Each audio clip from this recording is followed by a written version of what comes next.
Hello, this is a guy who likes fanfiction and is too lazy to read, so here is Son of the Sun in audio form. Check the description for the links to the author. Chapter 1. An Unconventional Family. Or Foxes, Toads, and Slugs. Jiraiya stood in front of the gates of Konoha, contemplating the place that it had been his home for such a long time. That's it, until Orochimaru's betrayal and Tsunade's self-imposed exile made it unbearable for the Toad Sage to continue living there. He never had a permanent home from that moment onwards, hopping from one town to another, doing his research and having one-night stands with beautiful and easy-to-charm women.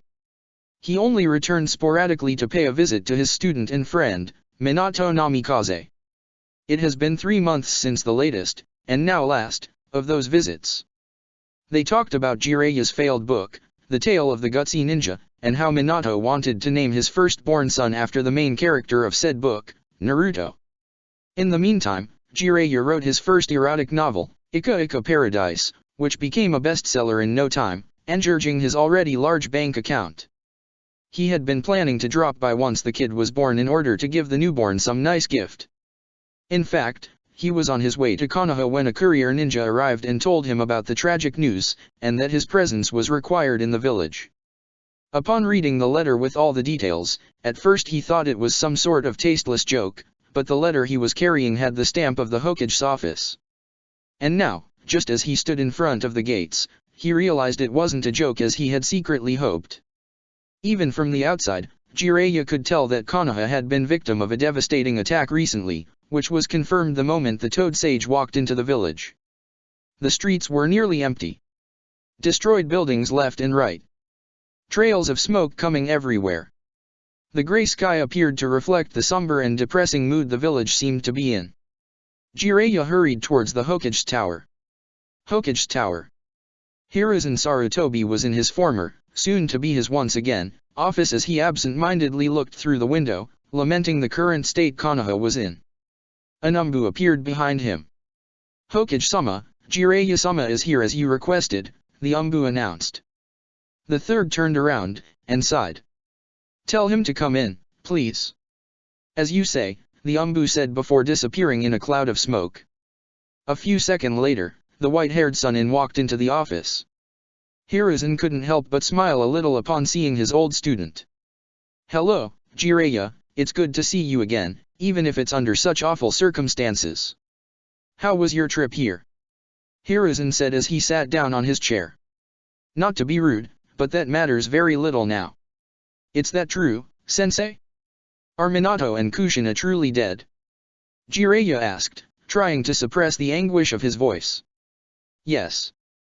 Jiraiya averted Sarutobi's gaze, sighed, and whispered a profanity. He looked at his former sensei once again and asked, May I see the bodies? You may, but not now.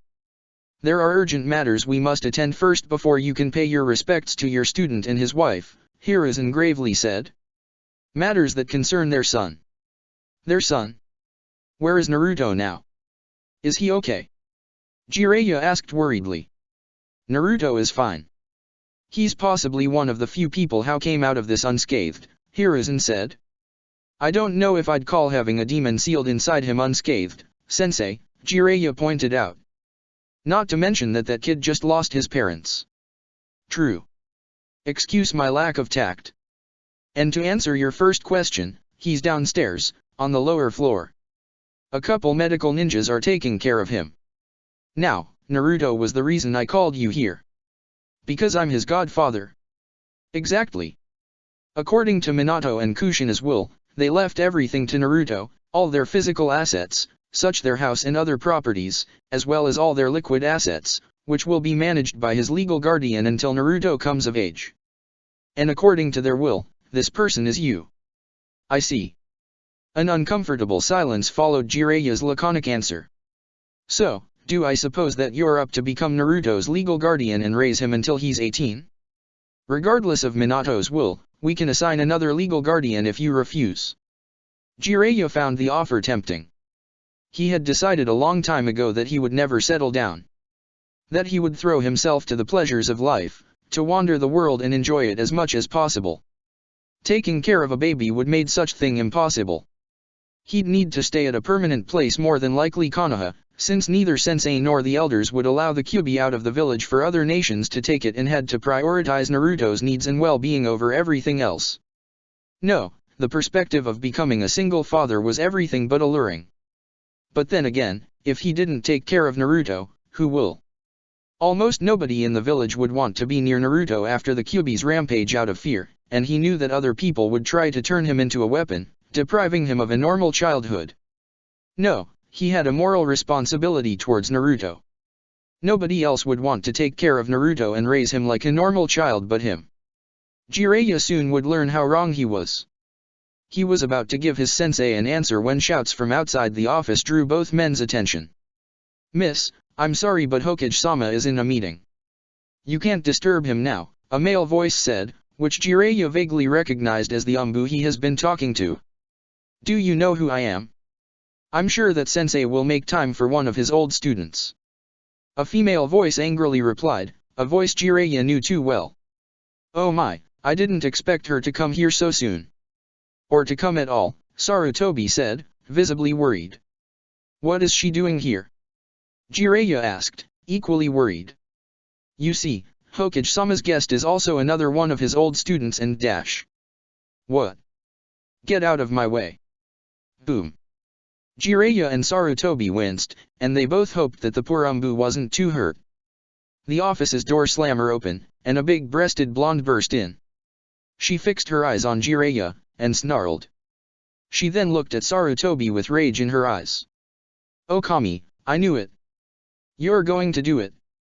Tsunade, harming my Umbu and breaking into my office like that is not an appropriate thing to do," Hiruzen said calmly. "Oh can it, sensei? I came here to stop you from making a huge mistake," Tsunade said angrily. "And that mistake would be leaving a child under the care of this maniac," Tsunade said, pointing at Jiraiya. "I'm fine, Tsunade-heim, thanks for asking," the Toad Sage said in a deadpan tone, earning another glare from his former teammate. "I see. I suppose that you have a better candidate in mind?" Sarutobi asked, intrigued. "You are damn right.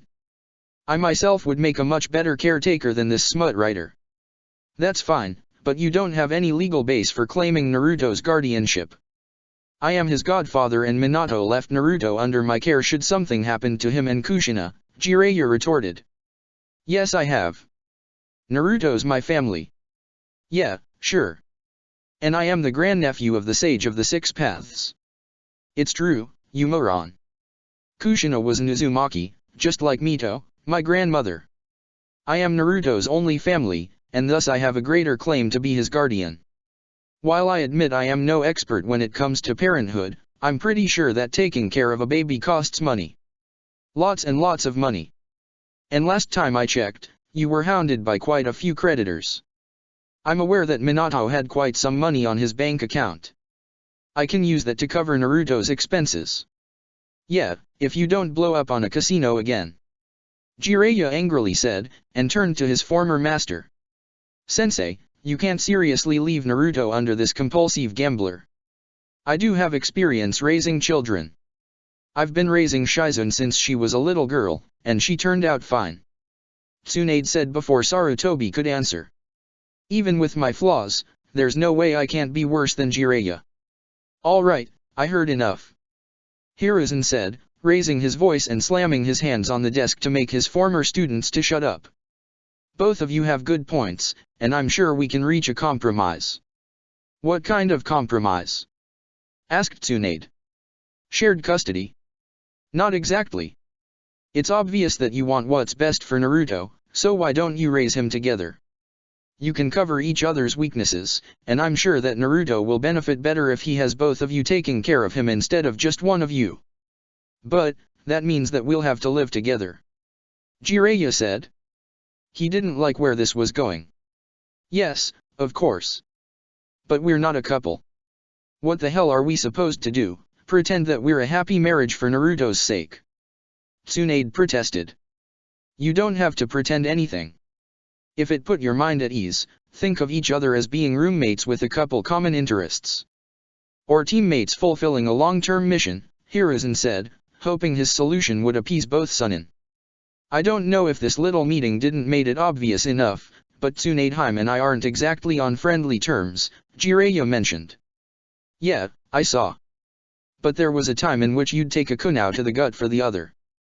I have faith you'll mend your relationship, at least for Naruto's sake, Sarutobi said. It's not that easy, sensei, Tsunade said. Hiruzen sighed heavily. I never said it was easy. Listen, I've been aware of the lives you have been living after you left Konoha, and frankly you had me worried. From what I could see, all what you did is try to run away from your personal demons, indulging in superficial pleasures for shallow comfort. But I can tell that neither of you have been happy, regardless of how much you might try to deny it. We all have lost somebody dear to us. I myself lost my beloved wife and many old friends to the Kyuubi a few days ago, yet here I am, taking the mantle of the Hokage once again. I'm not saying that we're all the same or that you shouldn't deal with grief, but, how long has it been since both of you left? 6 years? Maybe more? I think it's about time you two start to move on. You can think of this as an opportunity. A new, fresh start. A chance to do something great. Don't you think it's about time to stop wandering around the world aimlessly wasting your lives in vain pleasures, and start doing something productive with your lives again? Both of you want to take care of Naruto. If that's the case, show me that you're worth him. Show me that you're able to not let your demons to get in the way of rekindling your friendship. Show me that the great and powerful Sannin, the ninjas I helped to shape are still there, instead of the gambler and the pervert before me. A deafening silence followed Sarutobi's speech. Both Sannin wanted to reply, but they just were unable to. They couldn't find the right words. Any words. They glanced at each other, hoping that the other would have a clever reply that would get them out of admitting that their sensei was right, but there was none. Jiraiya sighed in defeat. There was no way out of here. Okay, I'm willing to raise Naruto together. What do you say, Haim? Tsunade had calmed down a bit, and looked just as pensive as Jiraiya. Alright, if this is what I have to do so I can be with my only family, but don't dare to get any ideas. Understood. Tsunade said, pointing an accusatory finger at him. Jiraiya raised his hands in defense. Hey, I didn't say anything. And you'll see that I can be a perfect gentleman. You better be. Then it's settled, Sarutobi said, visibly satisfied, as he stood up from his desk. Now, would you like to see Naruto? They didn't need to answer. Sarutobi guided his two former students to a room in the lower floor, in which a teen girl was being instructed by one of the medic ninjas how to hold baby Naruto. At the girl's feet there was a small pig wearing a maroon jacket and a pearl necklace. I see that you're getting to know Naruto, Shizuan, Tsunade said when she saw her apprentice. Oh, Tsunade-sama. Did you get Naruto's custody? Shizuan said, smiling at her. Yeah, more or less, Tsunade replied. More or less. What does that mean? I got joint custody with Jiraiya over here, Tsunade said as he motioned to her fellow Sannin. We'll be living together from now onwards. Oh, you're Jiraiya-sama? The teen girl asked. I'm so glad to meet you. Tsunade-sama told me a lot about you. Shizuan. Tsunade shouted. Really? That's nice to hear. And exactly what did she say about me? Jiraiya asked with a perverted grin. Wipe that grin from your face, you pervert. The first thing we're going to do once we settle is to establish a series of rules to make sure we have a tolerable coexistence. You got that? Of course, Haim. You know I'd hate to do something to get on your bad side. That's good to hear. So, shall we move to Minato's old house already? Actually, I don't think that's a good idea, Hiruzen intervened. Come again. You see, Minato had a lot of enemies that would love to get revenge on him through his son, so I believe that we should keep Naruto's existence, as well as his parentage and his condition as a Jinchuriki a secret outside Konoha's walls. That's why I think we should sell all of Minato and Kushina's properties, and use that money to buy a new house for the four of you to live in. Also, I think that we should give Naruto his mother's last name instead. But sensei, Naruto has the right to know who his parents are. We'd make a disservice to Minato and Kushina's memory, Jiraiya calmly protested. I guess you got a point there, Jiraiya. Alright, for the time being, you can tell Naruto that his parents were powerful ninja who died the night the Kyuubi attacked, but keep their names a secret for the time being. Same goes with the Kyuubi. Sorry sensei, but I have to disagree there as well. You simply can't keep such a thing a secret from him, especially since the rest of the village knows about it already, Jiraiya protested once again. It's for his own protection. How being ignorant to the incredibly dangerous being inside him is going to protect him exactly? Jiraiya didn't bother to hide his skepticism. Listen, I want Naruto to have a normal life. That's what his parents would have wanted. Naruto carries a heavy burden on his shoulders, but he shouldn't be aware of it yet. That's why I'm going to enact a law in order to forbid the Kyuubi from being even mentioned by either ninja or civilians, under penalty of immediate execution. Let me tell you why that's an monumentally stupid idea, Jiraiya replied. Sarutobi couldn't help but feel outraged at Jiraiya's bluntness. Your solution amounts to ignore the Kyuubi. We can ignore it, but that won't make the Kyuubi disappear, and everybody else knows that. Forbidding people from talking about the Kyuubi might protect Naruto to some extent, but it won't make people forget that the Kyuubi is still inside him, nor stopping them from seeing Naruto as a bomb ready to go off at any moment. Even if that's true, how can Naruto have a normal life then? Let's face the facts, such thing is impossible. Naruto won't have a normal life, Tsunade interceded. Both Jiraiya and Sarutobi turned at her in surprise. Not that that's a bad thing, though. Normal doesn't have to mean happy.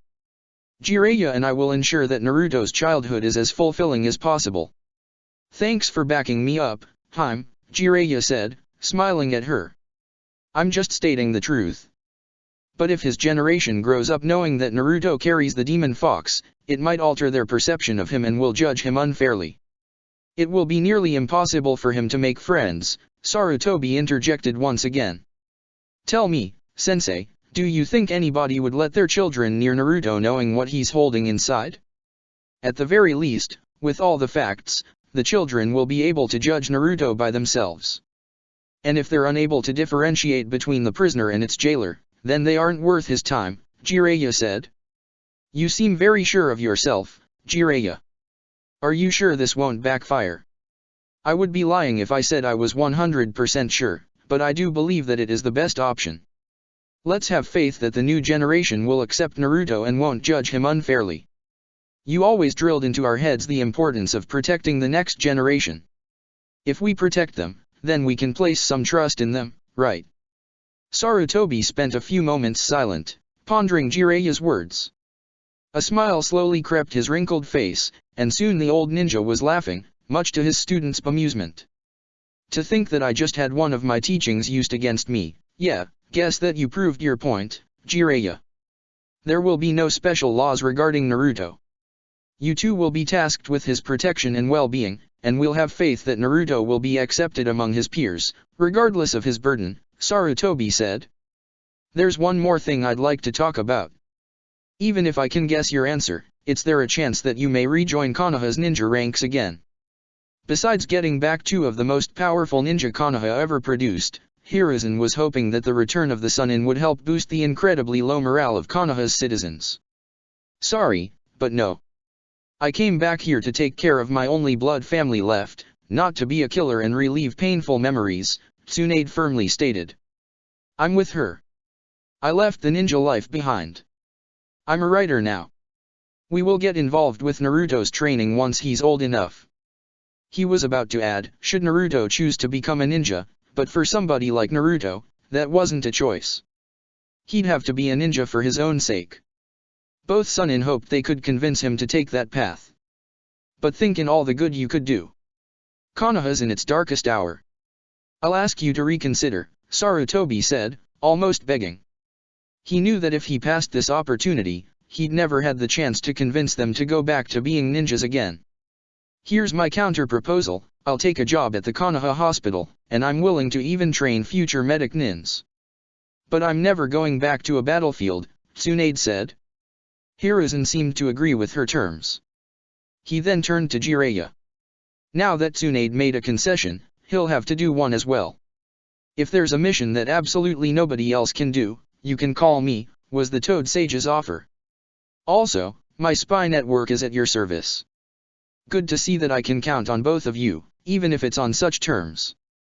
Even if it was tragic circumstances that made you return, I'm glad to have you two back on Konoha, Sarutobi said in a heartfelt manner. Then it's all settled. When do we move in? Tsuan asked, impatient. 3 weeks later. Neither Jiraiya nor Tsunade had much luggage, due to both of them being wanderers, and hoped that they could move to a house to begin their new life. However, it took Naruto's new family some time before they could be settled in. With Minato's money, they bought and remodeled a 2-story house with a yard that had been damaged during the Kyuubi attack. It needed a lot of work before they could live on it, such as giving the front a paint job, replace broken glasses, fix the plumbing and the electricity, and move out the previous occupants' possessions, who had sadly died during the Kyuubi attack, and were given to their closest relatives. While they worked on the house, they were forced to live on an improvised shelter for other people who also lost their homes to the Kyuubi. Still, after weeks of hard work, they were ready to move in. Jiraiya had called dibs on setting up Naruto's bedroom. Despite Tsunade's very loud protests, in the end she had relented, and allowed the Toad Sage to have his way. The fact that he locked the door and didn't allow anybody to enter until he was done was enough to raise an alarm on the blonde's head. As Jiraiya was getting ready to show Tsunade and Shizune Naruto's room, Tsunade couldn't help but have a feeling of overwhelming regret. "Alright, here it is," Jiraiya said as he opened the door. Tsunade braced herself for the worst. "What do you think?" Tsunade had to admit that it wasn't as bad as she had expected. The originally white walls were decorated with murals of beautiful forests and mountains with smiling toads on them. There was a toad-shaped crib on a corner with a few stuffed toads on it, a desk, and an empty wardrobe with toads carved on its doors. "While I find the amount of toads excessive, at the very least you had enough taste not to put any poster of a half-naked girl," Tsunade said in approval. "Oh, those will come when he gets older," Jiraiya said, and he was suddenly hit by a wave of killing intent coming from Tsunade and her ward. I mean, of course not. I know I can be a pervert, but I do know that there are some things not appropriated for children." Good to hear. They had to spend the rest of the day buying food, clothes, especially for Naruto, diapers, and other baby items. By the time they were finished, it was nighttime, and the three of them were exhausted.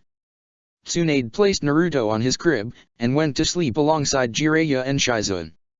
While it took no time for Tsunade and Shizune to fall asleep, Jiraiya remained awake. His head asked the same question time after time. Would have been any different if I was in the village when the Kyuubi attacked? Based on the details Sarutobi had been willing to share of that tragic night, Jiraiya's mind went over and over with the possible scenarios of how that night could have ended if he was there. He spent an hour torturing himself by wondering if he could have been able to save at least one of Naruto's parents. "Stop doing that, Jiraiya. You couldn't know something like that would happen. The only thing you can do now is take care of Naruto to the best of your ability," the Sannin told himself. He then got up, and quietly went to Naruto's bedroom, making sure he didn't make any noise that could awake the other 3 people living under that roof. Jiraiya leaned on the crib, and looked at the infant laying there. "Hey there little guy, how are you doing?" Jiraiya said in a whisper. Naruto shifted in his sleeping seat. "Don't worry, I know that you had to go through a lot, but the nightmare is already over. Tsunade and I are here to take care of you, and we will make sure that everything will be fine." Jiraiya continued to look at the sleeping baby. "Can I tell you a secret? Don't tell Tsunade or Shizune, because they would get really mad if they knew. But I have plans for you. Great plans. Once I'm done with you, you will be the biggest pervert Konoha has ever seen, ha ha ha. I will teach you everything I know so no girl will be able to resist your charms. You will be a legend only second to yours truly. Oh yeah, and you'll be a great ninja too. I guess that's important as well." Chapter 2. Midnight Drinks. Or, Uchihas are weird, weird, weird. 6 months after the Kyuubi attack. Jiraiya and Tsunade were both exceptional ninja. The kind that they only appear once every few generations. They both graduated the academy at an age most kids still can't tie their shoelaces, made Chunin before hitting puberty and managed to become Jonin before being 16. From that point onwards, the two Sannin, and their fallen teammate Orochimaru took a myriad of dangerous missions. If there was a task with a high chance of dying, they would do it without receiving a single scratch. If there was a mission that appeared to be impossible, they made it look as if it could be done by a mere genin. They never stopped to better themselves and improve in their areas of skill. Jiraiya became a seal master of renown and one of the few senjutsu practitioners alive. Tsunade became one of the best medical ninja the world ever knew. And both of them became incredibly powerful ninja, overshadowed by few and admired by many. Still, despite all the skills they had learned and honed over their lifespans, nothing could prepare them for the horror that it was to take care of a baby. Naruto used to cry a lot, often for no reason, and at completely random times, though he was rather fond of doing it at nighttime. He had to be watched constantly, or else he would somehow disappear, only to mysteriously appear outside the house. He would try to grab anything within his short reach, and more often than not he would try to eat it. One of the few things that would calm Naruto whenever he had a crying fit was Tsunade holding him against her chest. Jiraiya had joked that Tsunade's knockers would of course have a soothing effect on any men, no matter their age. Yet it turned out to be more than a joke when the slug princess breastfed Naruto, and the little Jinchuriki just wouldn't let go of her breast. The fact that the baby was positively elated whenever Tsunade started to undo her blouse wasn't a good sign at all. "This is bad, you're not even a year old, yet Jiraiya is already rubbing off on you," Tsunade said after the first time it happened. Or then again, it could be something else, since Naruto's stomach was a bottomless pit. He would eat a lot, and would never be satisfied. He always wanted more, and whenever his food was denied, he would go into a crying fit. Everybody wondered where the hell his little body stored all that food. On the bright side, Naruto was at least easy to feed, if a bit costly. Today was one of Tsunade's 2 days off after a rather long shift at the hospital. She would have spent the day sleeping, but neither Jiraiya nor Shizune were there, so she had to watch over Naruto, who just had calmed down from one of his random crying fits. She sighed in relief when she heard the main door opening. "Tsunade-sama, I'm back," said Shizune's voice as she entered the house. Shizune was wearing a green flak vest common among the Konoha Chunin and Jonin over her usual clothes. A forehead protector was wrapped around her head. Unlike Tsunade and Jiraiya, Shizune showed interest in joining the Konoha ninja. Shikaku Nara, Konoha's current Jonin commander, alongside other Jonin, tested her abilities to determine her rank, and they decided she was good enough to be a Chunin. Plus she was a good medic, something Konoha was in desperately need of. Everybody hoped that Tsunade's presence in the village would solve the issue. "Good, because I need you to go buy some baby food." "I was about to go myself, but you know how Naruto gets when we go out and he's hungry," the blonde woman replied. "What? And what happened with all the baby food that I bought before I left for my mission?" Shizune asked, incredulous. Tsunade stared at her in a way that said, "Do you really need to ask?" Without further ado, the younger woman nodded and went to buy the much-needed food. Tsunade wondered what was Jiraiya doing. Given that the Toad Sage rarely left the house, Tsunade had forbidden him from doing any research anymore, meaning that he could only use his imagination to write his erotic novels. She was hoping that he would take care of the baby while she had a much-needed nap. But unfortunately for the legendary sucker, an Umbu appeared, claiming that the Hokage requested Jiraiya's presence. Of course, such a convenient timing. It seemed that fate was conspiring against her. Meanwhile, in the Hyuga compound, a toddler sneezed. "You know, Sensei, I wasn't expecting that you would call me into action so soon. Are you sure that this mission is something no other ninja but me can do?" the Toad Sage asked, a bit skeptical. Once the old Hokage activated all the privacy seals, he answered. Yes indeed. You're the best information gathered this village has seen. If somebody can unfold this mystery, it's you. Let me guess, you think that the Kyuubi escaping Kushina wasn't an accident?" Jiraiya ventured to ask. "Because we all knew that it was something that could happen." "Yes, and we set the proper measures. But no, that's not why we came to the conclusion that there was somebody behind the attack." "Enlighten me then." After the Kyubi had been contained, we recovered the bodies of my wife, Biwako, who was the midwife during the delivery, as well of the few Umbu that we had stationed to make sure nothing happened. The autopsy revealed wounds inflicted by ninja weapons. Shouldn't you have told me this much earlier? Jiraiya asked. Maybe, but I didn't want to call you into action so soon. You see, there has been another investigation going on during these past months, carried out by Danzo and his branch of Umbu. Jiraiya frowned upon hearing that name.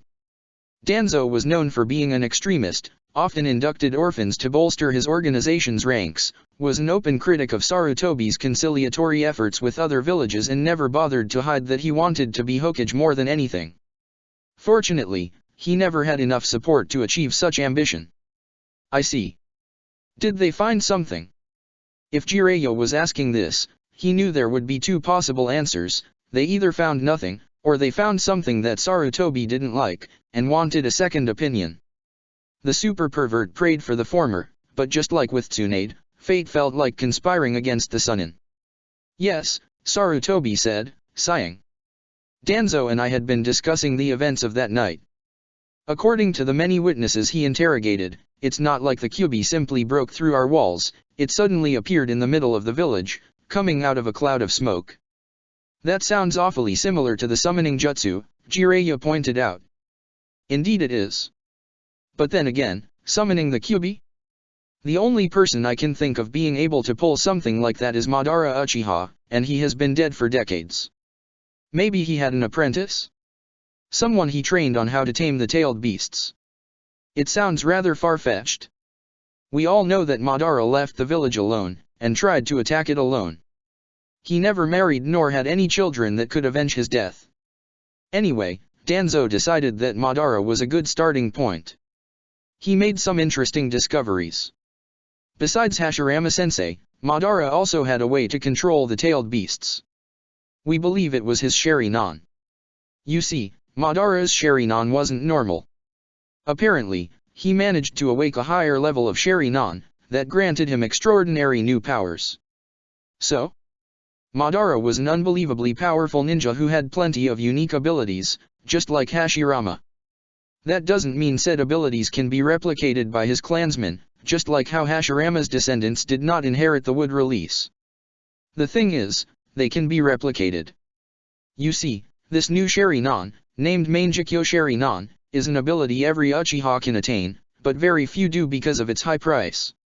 If what Danzo uncovered is accurate, the prerequisite to awaken this Mangekyo Sharingan is to murder with your own hands someone you are close to or you love. The Uchiha might be a bit too battle-eager, but not even them would go so far just for the sake of power. But Danzo believes that one of them did. Yes. Even if that's true, what was the point of throwing the Kyubi into the village? What did this person would have gained? Wait, please tell me Danzo doesn't believe the whole clan was behind the attack. Sadly, he does. Stupid one-eyed zealot. Jiraiya muttered. This made the Toad Sannin feel grateful for not having Danzo as the Hokage, or else the situation could have been much worse. That's stupid on every level. I know. That's why he ordered the Uchiha to stay in the rear and help the civilian evacuation. He didn't want any Uchiha to be near the Kyubi. Of course, a thief believes everybody steals, Jiraiya said. He had no doubt that that's what Danzo would do if he had the power to tame the beast. You have to stop Danzo. The Uchiha are already cranky as they are without him poking them with a stick. That's why I called you, Jiraiya. The only way I can stop Danzo is with enough tangible evidence to discredit his own investigation. And I can't think in anybody better than you to gather said evidence. While I'm flattered that you think so highly of my skills, I'm not omniscient. This will take quite some time. I know. While you're working, I'll make sure to keep Danzo on a tight leash. All right then, Jiraiya said as he headed for the door. Oh, and one more thing. Do you realize that if I work on this, it will cut into my writing time, meaning that I will take much longer to finish the next Ika book, right? Sarutobi gasped in shock, his eyes opened wide in horror. But said horror was short-lived, and his face soon relaxed. A sad smile formed in his mouth. Sometimes we have to make sacrifices for the greater good, Jiraiya, regardless of how painful they may be.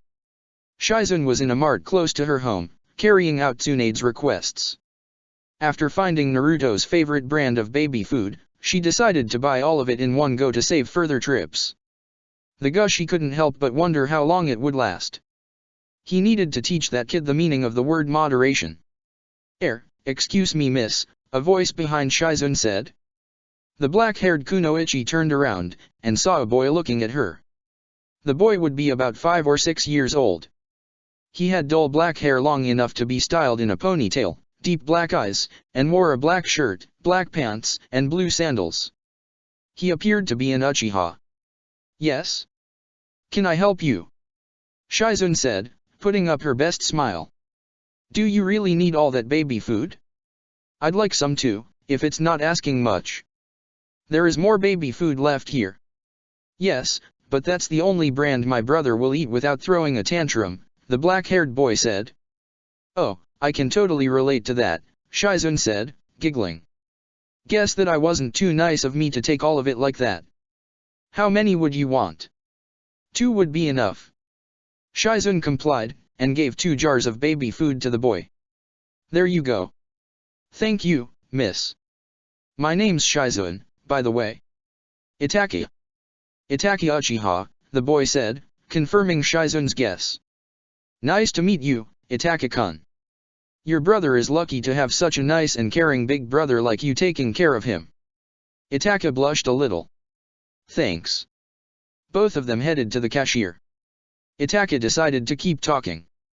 You know, that baby of yours must be really big if he eats that much, Itaki commented, looking at Shizun's basket, loaded with jars of baby food.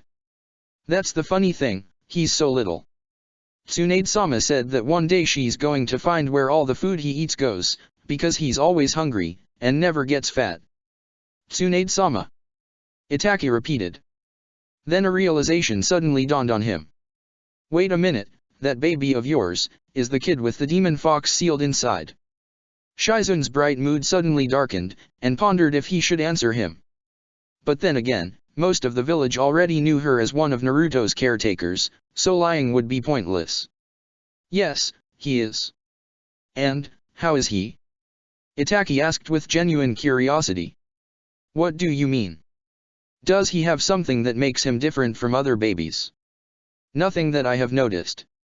Trust me, deep down he's like everybody else. My parents didn't say anything, but I heard many grown-ups saying that he's dangerous, and that we should stay away from him. That's nonsense. Naruto's a normal kid like any other. Just because he has a demon sealed inside him doesn't make him dangerous. The seal the 4th placed on him will make sure the Kyuubi won't see daylight in a long time. Then why did they bring Jiraiya-sama and Tsunade-sama taking care of him? Shizun didn't like the course the conversation was taking. What do you mean by bring? They say that the Hokage had to recall the 2 legendary Sannin to keep the demon fox under watch and make sure he doesn't try to destroy Konoha again. Shizun was livid. Where did that rumors come from? Wasn't people aware of Jiraiya being the kid's godfather and Tsunade-sama being his only blood relative alive? It was obvious that neither Tsunade-sama nor Jiraiya-sama had heard of this rumors, or else they would have done something. She remembered the first time she decided to take a walk while carrying Naruto on a stroller. People shouted at her to get away from them, that she was putting them in danger by taking that thing out of his cage. At first she tried to ignore them and go somewhere else, but whenever he went, the treatment she got was the same. How could they be afraid of such an innocent creature? The next time she went on a walk with Naruto, Tsunade went with them as well. And they got the same treatment the moment they placed a foot on another street. That was a fatal mistake. Only Shizun's pleas stopped Tsunade from leveling the entire district. Still, quite a few people had to be hospitalized. From that day onwards, the verbal abuse stopped. But things didn't change that much. Whenever Shizun would walk with Naruto, people would simply return to their homes or leave the street until she and her ward were far enough. Some people muttered under their breath words the medic in training couldn't hear but could guess. They also shot her cold stares. She feared that Naruto would have a hard time making friends. But then again, this was a new scenario for her. While she already knew what most adults thought about Naruto, she was now talking to a child with no visible parent present. It was a golden opportunity not only to learn what any children would think of Naruto, but to erase whatever prejudices were implanted inside his young mind. Let me tell you that's a lie. Tsunade-sama and Jiraiya-sama are taking care of Naruto because both of them had strong ties with their parents. If that wasn't the case, then Naruto would be on an orphanage or under the care of any foster family. He doesn't need to be under watch. Like I told you before, the fourth seal will make sure the Kyuubi never returns. Itaka's expression didn't change. I see. Then if you live with him you're not afraid that the Kyuubi won't be back, then I shouldn't be afraid either. Exactly. I'm so glad that you understand it, Shizune said, elated. Maybe there was hope at all. After paying for the baby food, Shizune and Itaka went their separate ways. Goodbye, Shizune-san. It was nice to meet you. Feelings mutual, Itaka-kun. I hope we meet again sometime soon. Shizune was in a considerably better mood now. That Itaka looked like a really nice and smart kid. Too bad he was too old to be Naruto's playmate. If only Naruto could meet some kids like him, then maybe she won't have to worry about him growing up without friends. Nevertheless, that possibility felt more plausible now. Maybe Jiraiya-sama was right about trusting the next generation. Tsunade was already regretting spending the afternoon napping, since once night arrived, she was too rested to fall asleep. She constantly shifted in her bed trying to get into a comfortable position, fluffed her pillow multiple times, opened the window in order to allow some fresh breeze in, closed the window once the room got too cold, opened the window again, until she punched the pillow in frustration. Maybe her best friend since she became an adult would be of some help.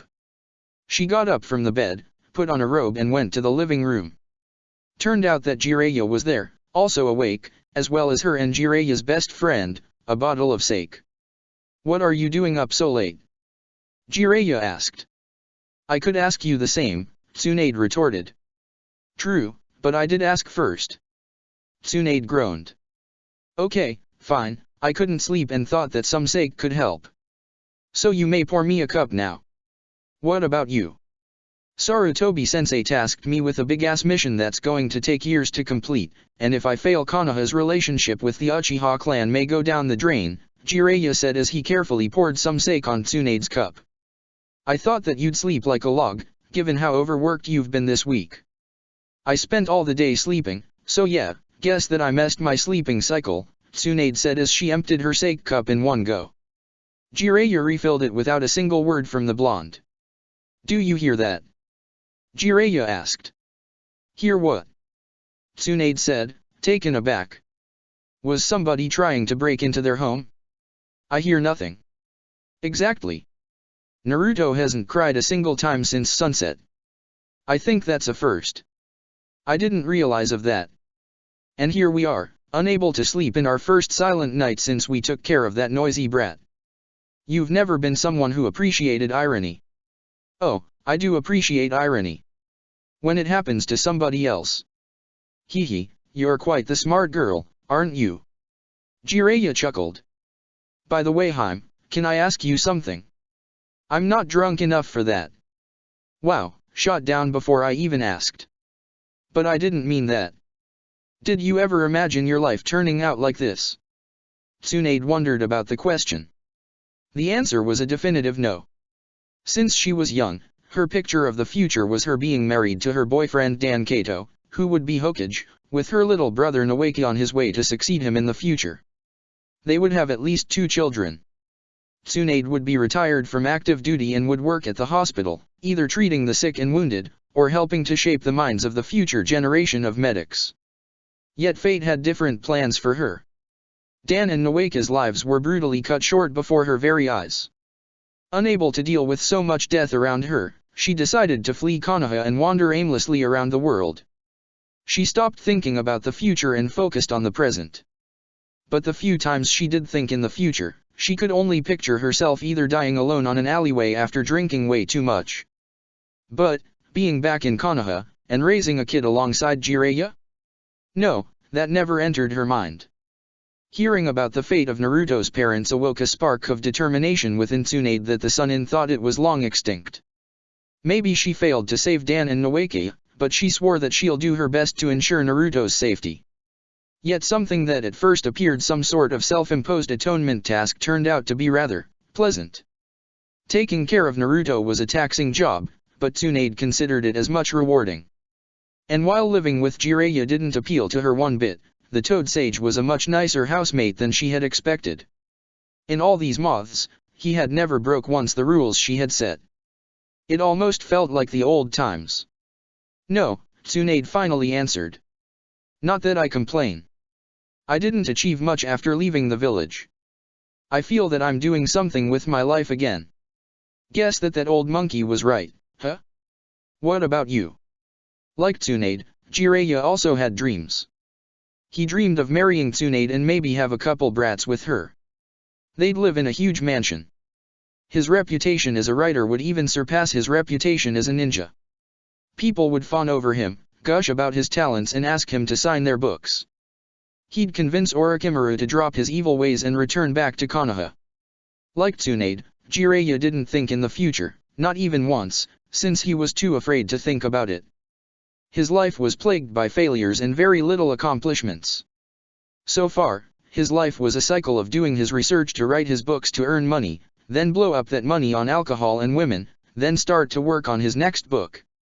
Yet here he was, living under the same roof as Tsunade without even being in a relationship with her and taking care of a kid that wasn't his nor Tsunade's. It was a good thing that Jiraiya did appreciate irony. But then again, now he suddenly didn't feel so afraid of thinking about the future. The thought that Tsunade and Naruto were part of it brought some comfort to his tortured mind.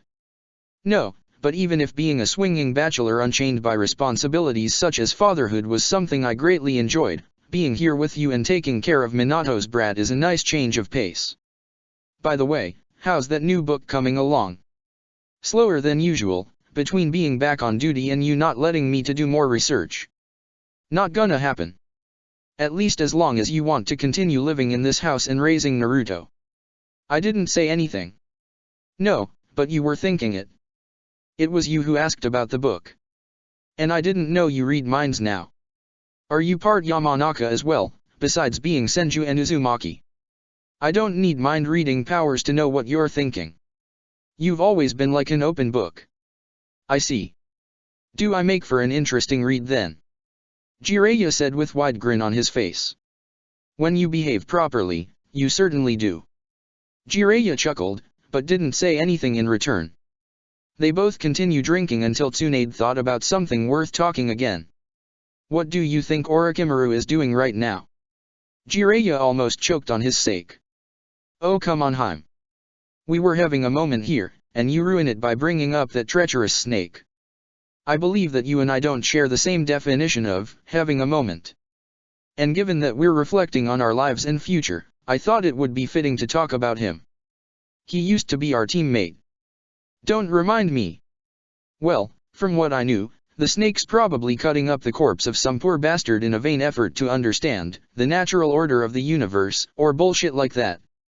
You know, it's kinda sad that he's the only one of us whose life is turning out the way he planned it. He doesn't seem to have any regrets over anything. Maybe if we decided to go rogue instead of legally retiring we would have been happy. Trust me, Orochimaru is everything but happy. He wanted to become Hokage, yet he got that denied. And he's embarked on a foolish quest for immortality that will end in disaster, simply because the guy is too afraid to die. The only thing that stopped me from enjoying his eventual demise is all the innocent lives he's going to take with him. You know, you don't have to say that to make me feel better. Or to make you feel better about yourself. I'm not saying it because of that. Well, maybe a little. When you're down, seeing other people down, especially hated enemies, can be a bit of a consolation. But I know that everything I said is true.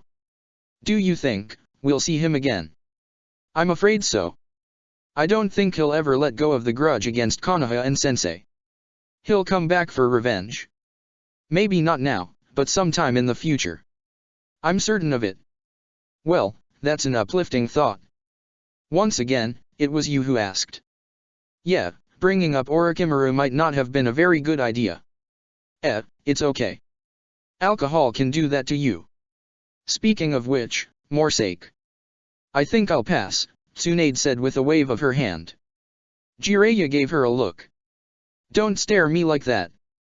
I might like to drink, but even I know when I had enough.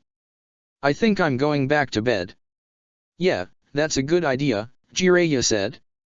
He was expecting Tsunade misinterpreting his words and loudly say how she didn't invite him into her bed, but said comment never came. You know, I think that maybe we should do this more often. Or at the very least whenever we can't sleep. I'll have to buy more sake then. Good night, Tsunade. Good night, Jiraiya. Maybe it was the alcohol, or maybe it was the heart-to-heart, but both Tsunade and Jiraiya were feeling a little better about themselves, and managed to fall asleep rather quickly. And would have remained asleep until the next morning if it wasn't for certain somebody waking up all of a sudden. Naruto's cries could be heard across the whole neighborhood. I hate that kid so much. Tsunade grumbled as she lazily got out of her bed. Chapter 3. When a toad loves a slug. Or, why prophecies are always so damn cryptic. 2 years after the Kyuubi attack. If an outsider traveled to Konoha, he or she wouldn't be able to tell of the catastrophe that hit the village 2 years ago, caused so much property damage and took away many lives. The reconstruction efforts were already over. Most people had already stopped mourning their lost ones and continued with their lives. Unfortunately, that didn't mean that Konoha's inhabitants were more accepting of little Naruto. People would often scatter whenever one of his 3 caretakers would take him on a walk through the village, often between murmurs. While nobody was stupid enough to risk the wrath of the Sannin by speaking their opinions of the blonde toddler out loud, they couldn't be forced to show sympathy to him either. While the Toad Sage and the Slug Princess were outraged upon learning through Shizune that they're seen as Naruto's jailers rather than his foster parents, they had to admit it wasn't something illogical or stupid to think. Both Sannin spend many of their late-night drinking sessions discussing ways on how to make the population stop fearing Naruto. Speaking of Naruto, taking care of him became an even harder task once the little Jinchuriki learned how to walk. Despite his short, chubby legs, the kid was insanely fast, always running from one room to another, never taking a moment to stop. They tried to keep him at bay with a baby fence, but he somehow ended up escaping. The only way to make him stay still for a prolonged time was for somebody to play with him. And said person would end up utterly exhausted after an hour or so. Despite this, there was always somebody willing to play with Naruto. The kid had a talent to brighten the mood of anybody who spent more than a few minutes with him, and the few times in which the 3 adults were present at the same time were always the most fun and pleasant, and the only ones in which Naruto would be the one to fall asleep first. And today was going to be one of those days. After ending her shift at the hospital, Tsunade headed home with a smile on her lips. Shizune had recently returned from a mission outside the village, and Jiraiya wasn't scheduled to meet one of his spies until tomorrow. The whole family would be together. She then stopped in her tracks after realizing the implications of what she was thinking. Wait, I am actually happy to think that Jiraiya will be at home waiting for me? And I'm thinking of him as family. During the time they lived together, the two Sannin not only managed to repair their broken relationship, but they became even closer than when they were teammates. The nights they spent drinking and talking about their issues not only was a good way to vent some steam, but to get better acquainted with one another. She was starting to grow fond of the white-haired pervert. Hell, he had been good on his word and hardly did anything perverted anymore. At least in her presence. But that didn't mean that she was developing feelings for Jiraiya, right? Tsunade pushed those thoughts aside the moment her house came into view. It was time for a fun afternoon with Naruto. Hey everybody, I'm home. Tsunade said as she entered the house and walked into the living room. Oh, good. We were waiting for you, said Jiraiya's voice. Tsunade was surprised to see that Jiraiya wasn't with Shizune and Naruto as she had expected. The young Kunoichi and the blonde baby were playing with some toys at the other side of the living room. Jiraiya, meanwhile, was alongside 2 small toads wearing black cloaks. One was green, had gray bushy eyebrows and a goatee of the same color, while the other was greenish-yellow, had a bulbous purple head, and thick purple lips. I believe you already know Fukazaku and Shima, the 2 great sage toads, Jiraiya said as he motioned to the toads. It's good to see you again after so many years, Tsunade-chan, Fukazaku said. You turned into a quite lovely lady, don't you? Shima added. Fyokazaku-sama, Shima-sama, it's an honor to meet you again, Tsunade said solemnly as she bowed her head. May I ask what is the reason for your visit? The great Toad Sage had requested to see both you and Jiraiya-chan. Now that you finally came, we must head to Mount Mayaboku immediately, Shima answered. We'll travel there via reverse summoning, Fyokazaku added. Wait a minute, I don't have a toad summoning contract. How are you going to bring me there? The slug Sannin asked. Don't worry, we have a solution for that. Please give me your hand, Fyokazaku said. Tsunade walked towards the old toad, and did as she was told. Fyokazaku placed his hand on Tsunade's hand, closed his eyes, and focused his chakra. Sage Art, Seal of the Toads. Fyokazaku said as his hand glowed blue. Tsunade felt something tingling the palm of her hand. When the toad's jutsu was over, the kanji foil, which represented Mount Mayaboku and was the kanji on Jiraiya's forehead protector, was engraved on her hand. That's a special seal that will allow you to be reverse summoned by the toads, as well as to summon any toad you want. It will only last 1 day before it fades, but for our current endeavor it will be more than enough, Fyokazaku explained. Okay, we're ready to go. Shima said as she and her husband started the reverse summoning process.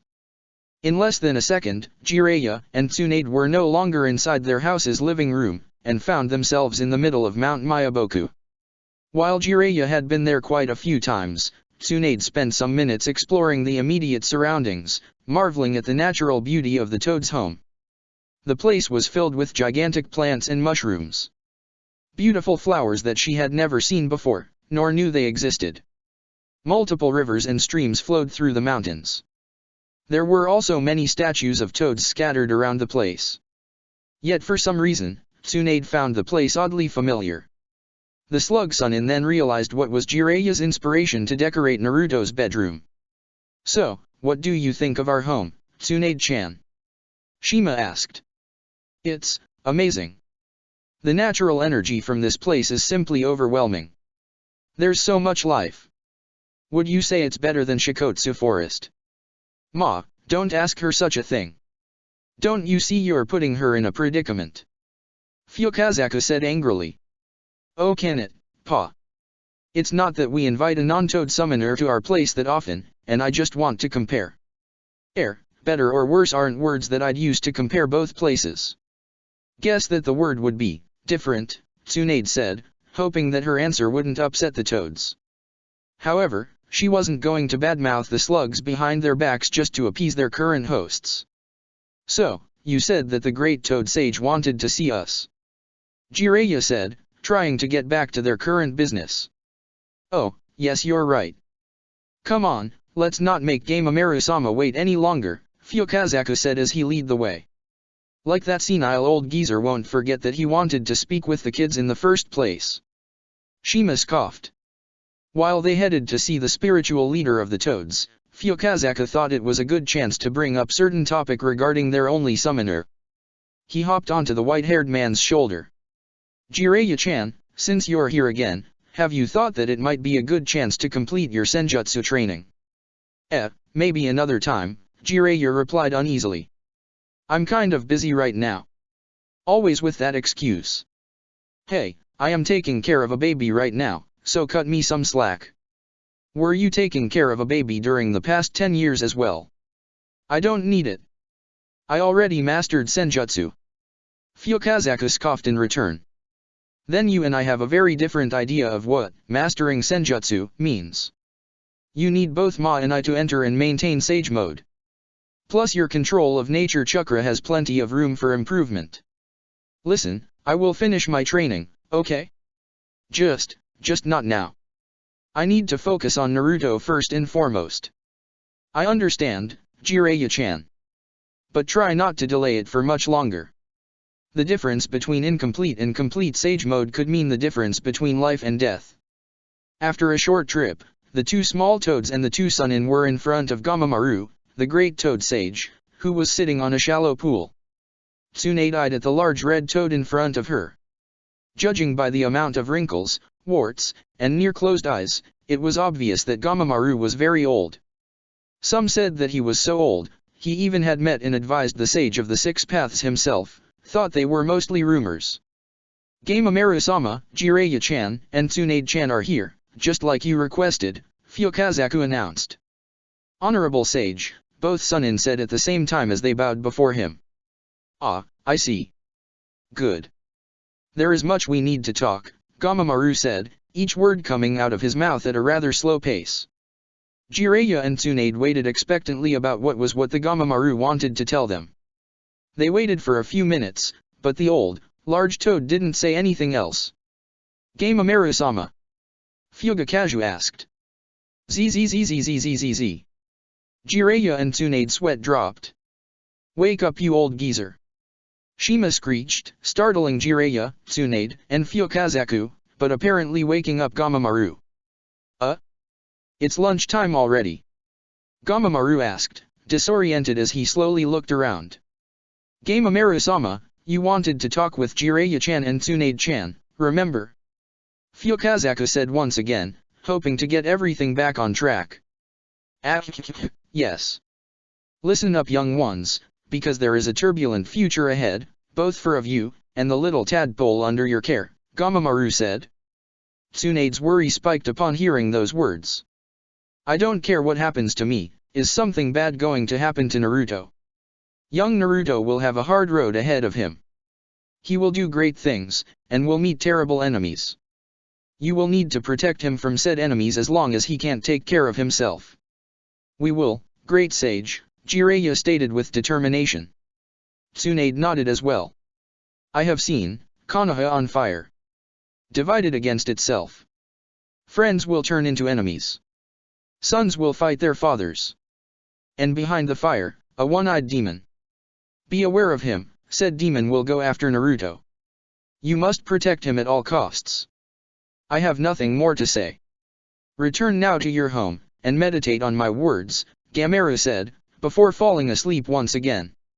Jiraiya and Tsunade looked at each other, as their brains processed Gamamaru's ominous predictions, and what they could do to make sure everything was alright. Half an hour later, Jiraiya and Tsunade were sent back to their home. Much to their surprise, they found Naruto crying his eyes out while Shizune tried to comfort him in vain. What's going on here? Naruto, why are you crying? Jiraiya asked, and frowned. Upon hearing his voice, Naruto turned his head around, and looked at him. He stopped crying, and his sad grimace turned into the brightest smile they ever saw. He wiped his tears, jumped from Shizune's lap, and rushed to hug them. You back? Naruto said as he was scooped by Jiraiya. What's going on, Shizune? Tsunade asked, placing her hands on her hips. He saw you disappearing in a cloud of smoke, and thought that you were gone for good. I've been trying to explain him that you would be back soon, but he didn't believe me, the young Kunoichi replied. Oh, my poor kid. Of course he thought that, we left without even telling him goodbye. Tsunade said as she took Naruto from Jiraiya's arms. Forgive me, sweetheart, I promise we will never do that again, okay? Okay. Naruto said, wrapping his little arms around Tsunade's neck. Alright, enough of that, who's up for our game night?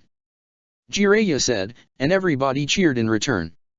After a fun and lively game night, Shizune and Naruto went to sleep. Jiraiya and Tsunade tried to, but they couldn't. Both of them couldn't stop thinking about Gamamaru's warnings regarding not just Naruto, but the world in general. Like usual, they were in the living room, with a couple bottles of sake.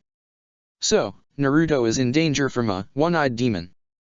Does that mean that we should be aware of any one-eyed people we run into? Because losing eyes is quite common in our line of work, Jiraiya commented as he emptied his cup of sake. My first choice would be Danzo, the leader or root. The only person with one eye that I know is Kakashi. Maybe he was talking about him. Tsunade said. Kakashi has two eyes, even if he only uses one most of the time. Plus he's a nice kid, he wouldn't harm Naruto. He was Minato's student, after all. And a huge fan of your books. And a huge fan of my books, yes. But I'm not defending him because of that, I know, I was just teasing you. Couldn't that old frog could have been a bit more specific about this one-eyed demon? Some more hints could have been useful besides lacking an eye. First, Gamamaru is a toad, not a frog. Never call frog a toad, they don't take it very good. And second, Gamamaru doesn't have the context of the visions he gets, so all he can do is interpret them to the best of his ability. Well, that vision of his got me on the edge.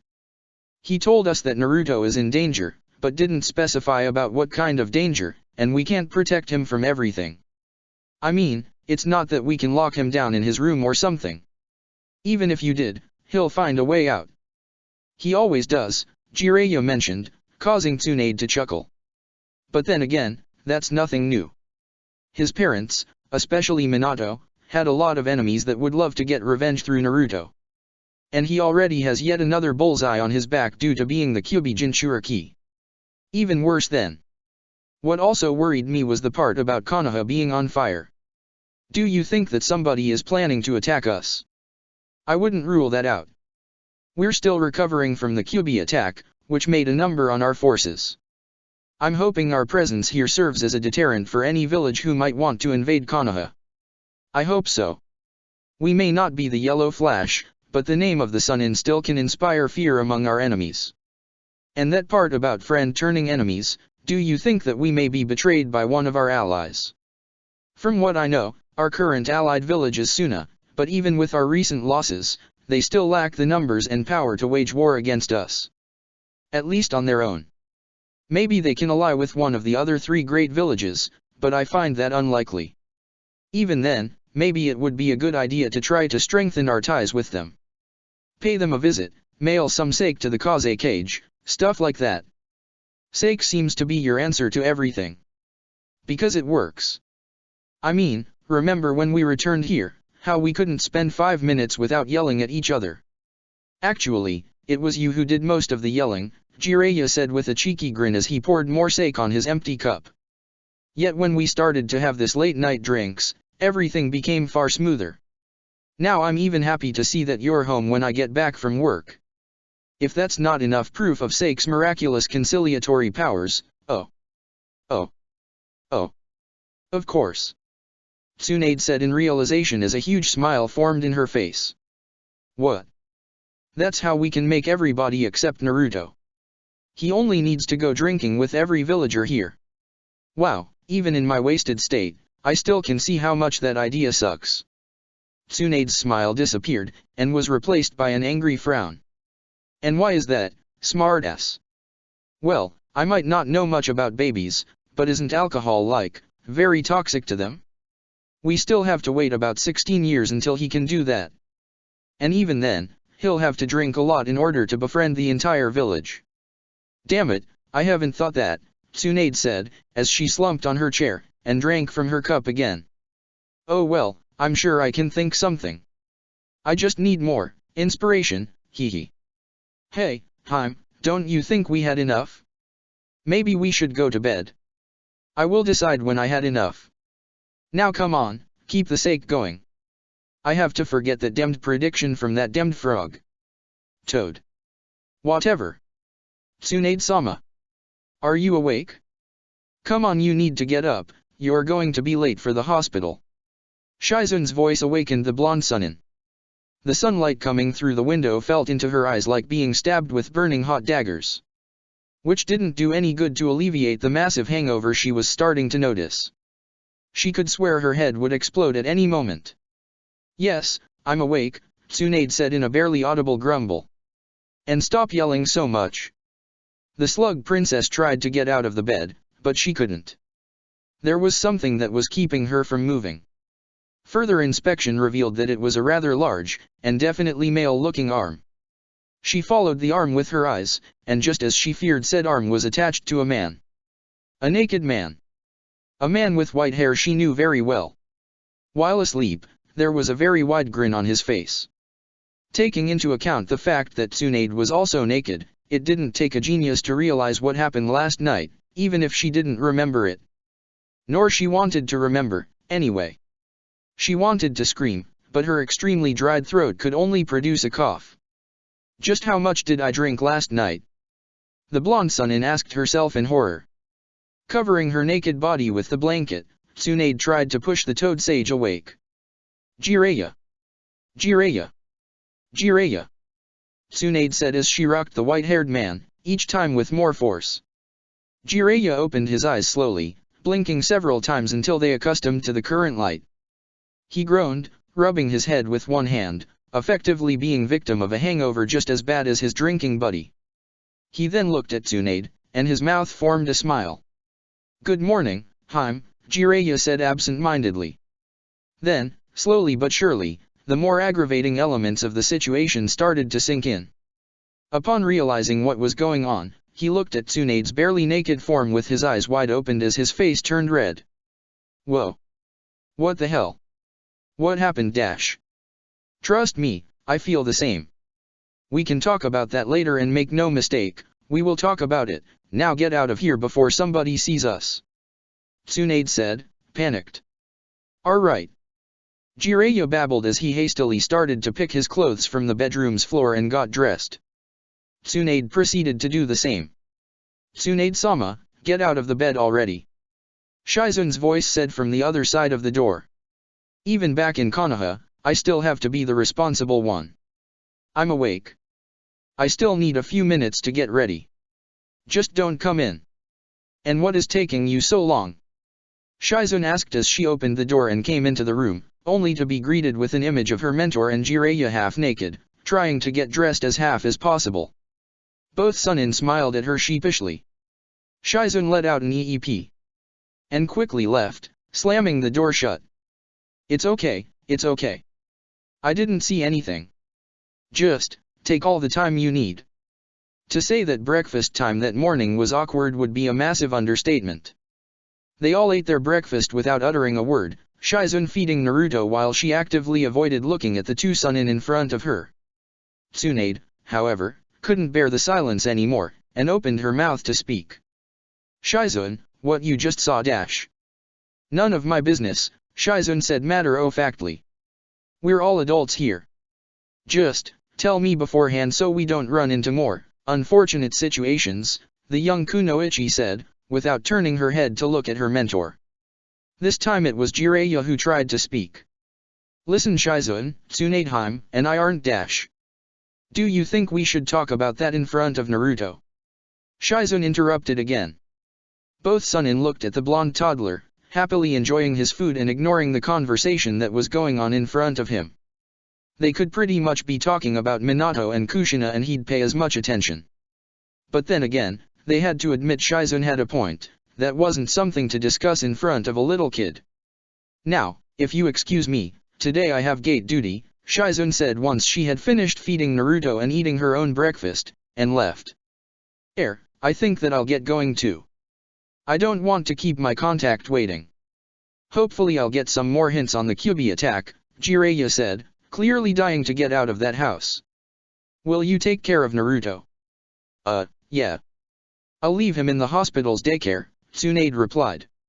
So, see you later. Alright then, goodbye. Shizun was hoping that if she focused on work, maybe she'll remove the image of Tsunade and Jiraiya naked sharing the same bed, but gate duty was so boring and uneventful that she couldn't distract her mind with something else. Over the 2 years that Tsunade and her had been living under the same roof as Jiraiya, Shizun had noticed that their relationship became smoother little by little.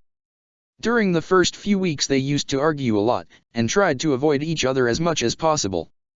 If Jiraiya was in the living room, Tsunade wouldn't go there until the Toad Sage left first. If Tsunade and her were having dinner in the dining room, Jiraiya would wait until they were finished before he would have dinner himself. The only time the two of them were together was when they spent time with Naruto. Then, the arguments became less and less frequent until they disappeared completely. Tsunade and Jiraiya were able to have civilized conversations, and seemed to tolerate each other enough so they stopped avoiding each other, as if they were finally getting used to each other's constant presence, and even enjoying it. One day that the medic ninja apprentice couldn't sleep, she heard voices coming from the living room, which she instantly recognized as the two Sannin. She then learned that whenever the two of them couldn't sleep, they would get up, have a drink and talk. Then this became a tradition, with both staying awake until late in the night regardless if they were suffering from insomnia or not, drinking and talking with each other. But even with how much their relationship improved, Shizun could never guessed in a million years that they would end up sleeping together. After her uncle Dan had died, Shizun never saw her master showing the barest of interest in the opposite gender again. Due to her beauty and generous pair of assets, Tsunade attracted many men, which she ended up rebuffing sometimes without even looking at them first. Those who took her rejection badly ended up in the hospital. All right, your papers seem to be in order. I hope you enjoy your stay at Konoha, Shizun said to a merchant who had just crossed the gates. She then returned to her initial track of thoughts. Shizun had ambivalent feeling towards this morning's shocking developments. On one side, she wanted to shake that image from her mind. Tsunade was the closest thing she had to a mother, and nobody wants to think about their parents having sex. But on the other hand, she was feeling happy that apparently somebody was able to tear down the emotional barriers the blonde Sannin erected around her heart for years. She deserved to be happy. Ahem, excuse me, a voice said that snapped Shizun out of her trance. She blinked, and saw a Konoha Jonin looking at her. He had dark brown hair tied into a ponytail, and a goatee. Oh, sorry, what can I do for you? Shizun asked the Jonin. My name is Yuki Minajiki, Jonin-sensei of Team 2. My team is about to take its first mission out of the village, the Jonin explained. All right, Shizun said as she wrote down everything Yuki said. I'll need the names of your genin, please. Sure.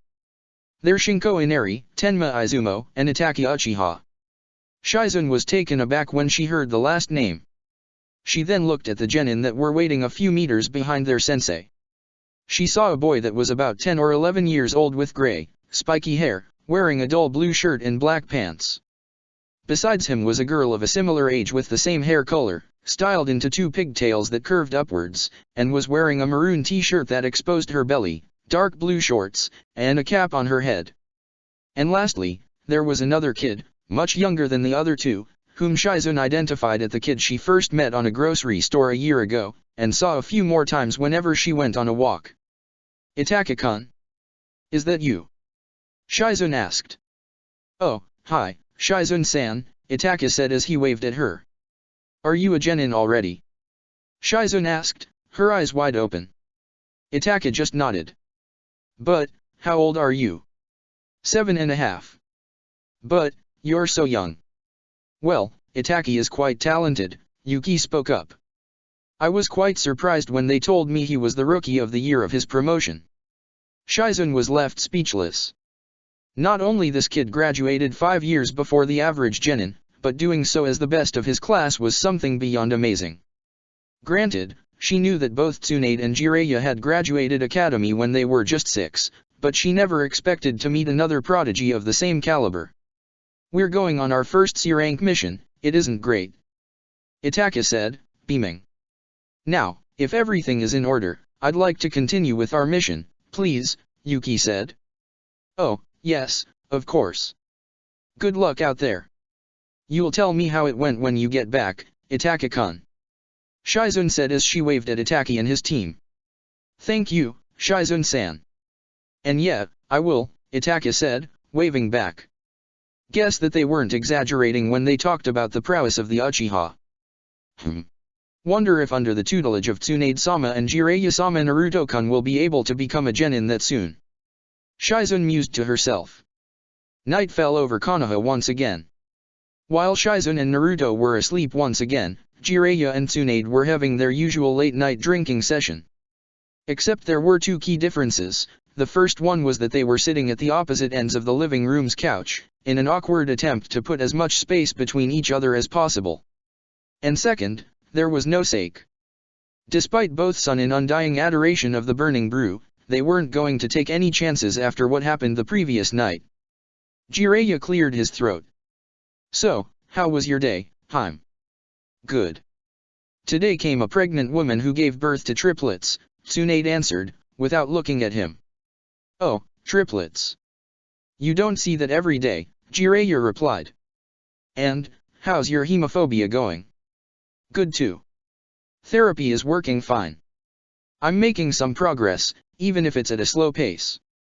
My therapist says I will be able to perform surgery again in 2 years. That's something great to hear. And, what about you? How was your meeting with that spy? Good, I guess. He shared with me some information about a new mercenary group that seems to be interested in the tailed beasts. I'll have to investigate that in the future. It's good to know that we're getting closer to oh screw this. Tsunade shouted, throwing her hands in the air. Fortunately, she didn't wake up the two youths sleeping upstairs. It is something I said. No. It's this. I mean, we're in our 40s and here we are, acting like a couple of emotionally disabled teenagers. Having some small talk in a pathetic attempt at ignoring what we did last night. You want to talk about it? Like hell I do. But before we talk, Tsunade said as she walked towards the drinks cabinet and grabbed 2 cups and a few sake bottles. Let's have a drink. Tsunade poured the sake on the 2 cups, and both Sannin drank them in one go. So, do you feel better? Tsunade asked. Yeah, I guess, but I could do with another cup, Jiraiya said. Tsunade obliged and poured him more sake. Alright Jiraiya, now I want you to answer me this honestly, no lies. Do you still like me? Jiraiya sighed as he gulped down the second cup of sake. Tsunade would expect a yes/no answer, but not even the Toad Sannin knew the extent of his feelings towards his former teammate. I don't know, I guess. You guess? Come on Jiraiya, try a bit harder. Take another drink if you need it. I know I used to like you, and I tried to get over my feelings for you since I knew we weren't meant to be together, and I thought that I moved on. Then, plenty of shit happened, and suddenly I'm raising a kid with you. I thought that taking care of Naruto would be like doing a mission, but seeing you every day, our late night talks, being Naruto's parents, I think they rekindled those feelings. I see. What about you, Tsunade? Did you find yourself attracted to me all of a sudden? Because I know that there's no man on this world who can trick you, much less force you, to share a bed with him. I'm not sure. But guess that I'd be an hypocrite if I didn't give you a specific answer after I forced you to give me one. I don't know when it happened, but suddenly I started growing more fond of you with each passing day. I didn't know if it was just fondness or if it was something more. To be honest, I've been an emotional mess since I left Konoha. Jiraiya chuckled. Heh, I can relate to that. Jiraiya, the rules I established when we started living together. What about them? Did I break any? No, and that's what surprised me the most. You didn't do any of your research or any other perverted stuff I was expecting you to do. Were you hoping to win some points with me by sticking to my rules? No. Listen, Tsunade, what happened yesterday surprised me as much as it did surprise you. Then why did you decide to follow those rules then? I might not have been trying to woo you anymore, but I never stopped caring about you. I know I'm not the easiest person to live with, that's why I had been trying to suppress my least admirable traits in order to give you an easy time. You deserved as much as that. Well, thank you for that. I know I hadn't been the easiest housemate either. Looking back, I was a total bitch to you when we first moved here. You know, you could have set some rules for me as well. It's okay. I didn't find it necessary. Really? Wasn't there anything I did but you wanted for me to stop? A couple things, but minor enough not to warrant something like a rule. Plus those offenses aren't hard to ignore when the offender is so easy to the eyes, Jiraiya said with a wide grin, as he shot Tsunade a devious look. Tsunade scowled and punched him in the shoulder. See? That's what I was talking about. You were doing so good, and you had to ruin it. Come on, you wouldn't like me if I changed everything about me, right? I like you better when you're not a pervert. Aha! You admitted to like me at last. Tsunade opened her eyes wide, stunned. I did. After a few seconds of silence she let a small smile to form on her face. I guess I do. There's no point in denying it. So, what do we do now? Do we go on a date or something? Actually, let's take this slow, okay? I might have admitted that I have some feelings for you, but still need to put my thoughts in order before we can take this any further. It's okay. I've been dreaming for this moment for decades. I can wait a little more. Good to know that.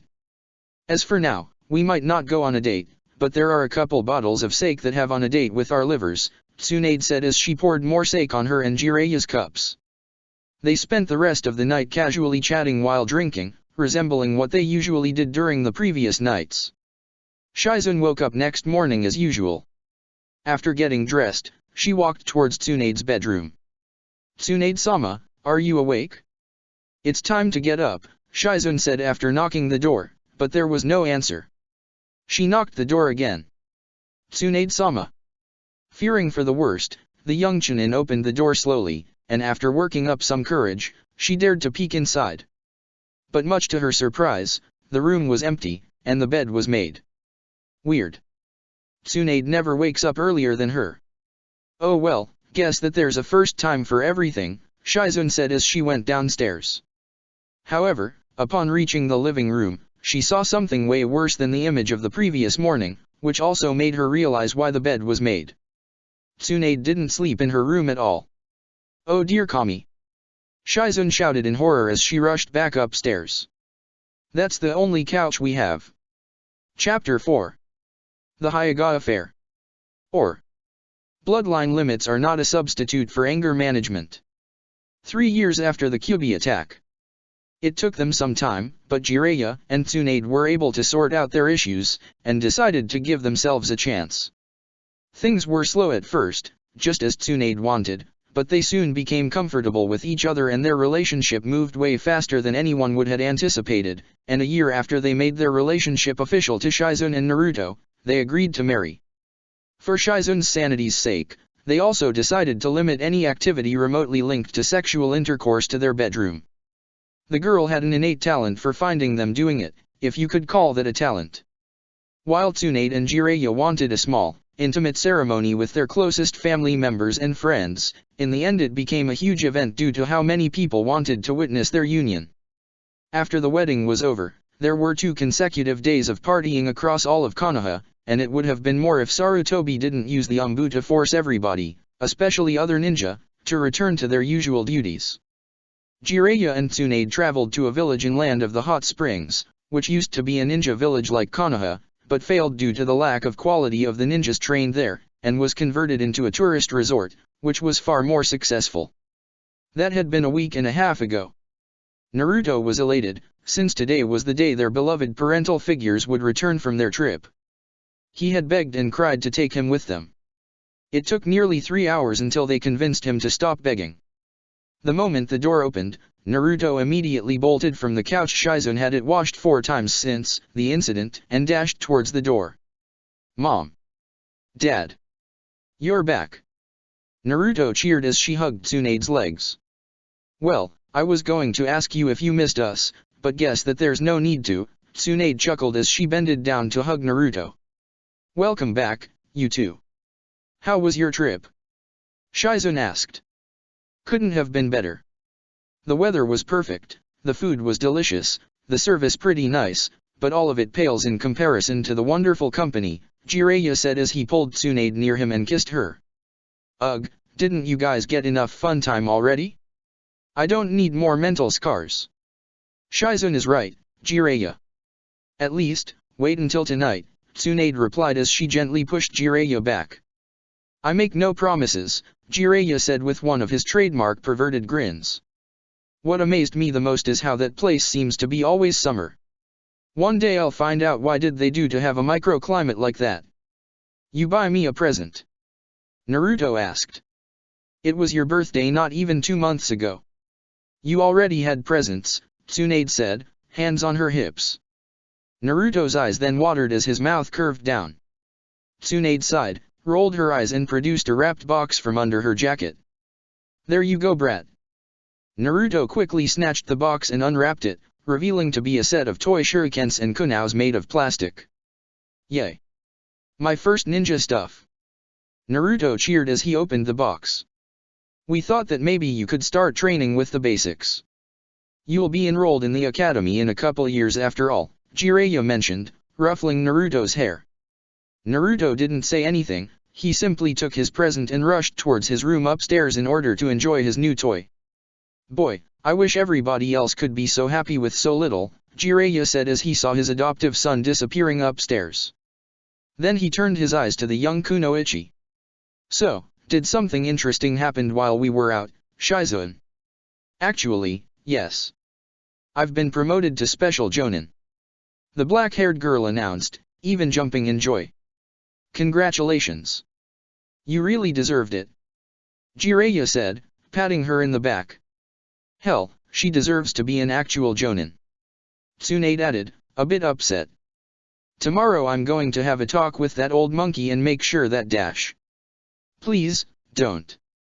I don't want everybody else to think that I got my promotion because of you. Besides, Hokage-sama said that if I keep working hard, I can be an actual Jonin within the next year. That's awesome.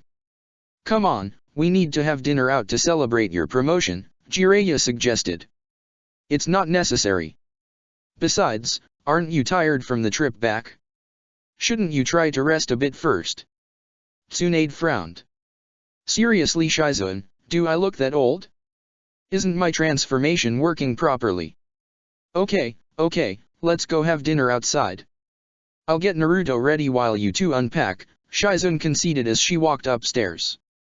And show more enthusiasm, damn it. We're going to celebrate your promotion. The next day, Jiraiya was summoned by Anumbu to the Hokage's office. The white-haired Sannin already expected what his old mentor would ask, and he wouldn't like the answer. After waiting some minutes, Anumbu told the Toad Sage that he could enter the office.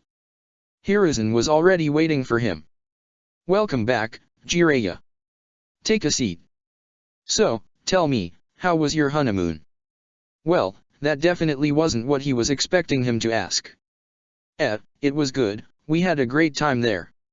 We might go there again on one of our anniversaries, Jiraiya replied. Good to know. Though I'm glad that at least two of my students found happiness with each other, you'll probably guess that that wasn't the reason I called you here. How is your investigation going? Yeah, that was more like it. Truth be told, I hadn't found anything that might exonerate the Uchiha from the Kyuubi attack. What I did found, however, was that there's a group that has been gathering information about the tailed beasts.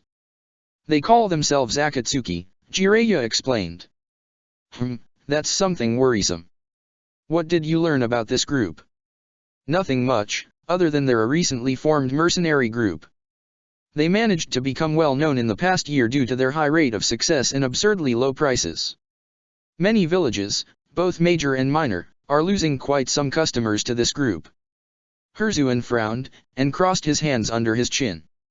We'll have to keep this group under close watch. Have they tried something like abducting a Jinchuriki from another village? From what I heard, no. That's good.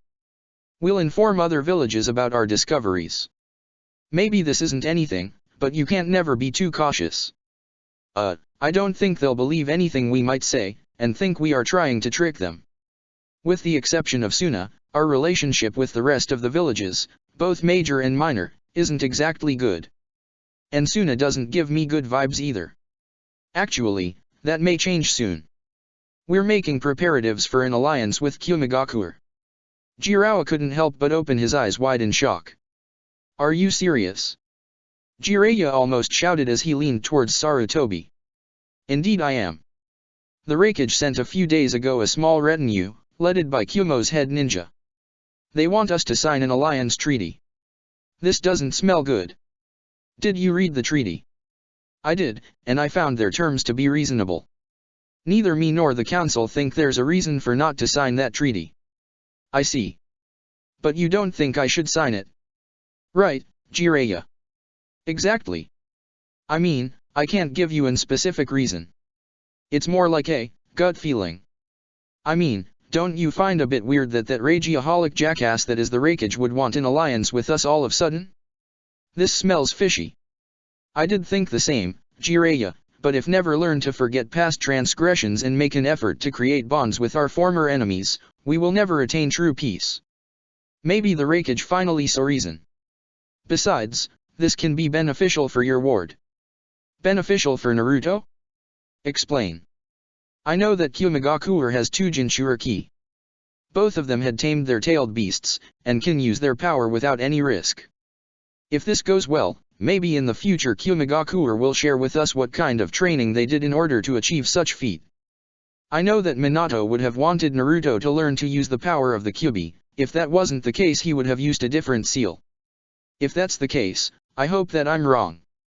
Naruto needs to be as strong as possible, and such training would prove invaluable. Besides, we will need other alliances besides Suna if this Akatsuki group is the threat you fear it is. And with Kumo and Suna on our side, maybe we can pressure Iwa and Kiri to join us. Can you imagine that, Jiraiya? All 5 villages, finally united. Sarutobi looked visibly excited at the prospect, as if seeing the culmination of the work of a lifetime. It's a pretty good picture, sensei. But with Kiri's ninja being more unhinged than ever and how much Iwa hates us, it's unlikely. Unlikely doesn't mean impossible, my former student. Anybody would have said that you marrying Tsunade was also unlikely, yet look what happened. As long as there's a chance for something wonderful, we should fight for it with all our strength, don't you think? I guess you're right. Keep up with the Akatsuki. I have a feeling that the mysterious attacker who unleashed the Kyuubi was part of that group. With enough luck, we might gather enough evidence to exonerate the Uchiha. Speaking of which, how are the Uchiha doing? Sarutobi's expression soured. Sadly, not good. There seems to be an information leak, and the Uchiha learned that they're being held suspect for the Kyuubi attack, and Mayumbu are hearing murmurs and rumors about the Uchihas being potential traitors among the population. As you can imagine, Fugaku-san was far from amused. This is not good. The Uchiha will grow restless, and that will only make them to look more suspicious on Danzo's eyes. That's why your investigation is so important, Jiraiya. I decided to be lenient and let you enjoy some time alone with Tsunade, but now it's time to get back to work. We need information on the attack, and we need it as soon as possible, Sarutobi sternly said. The Akatsuki lead seems to be the best one. I'll continue with that. Good. You're dismissed. Now, I have a treaty to sign. Unfortunately for the third, his hopes for peace would be cruelly crushed.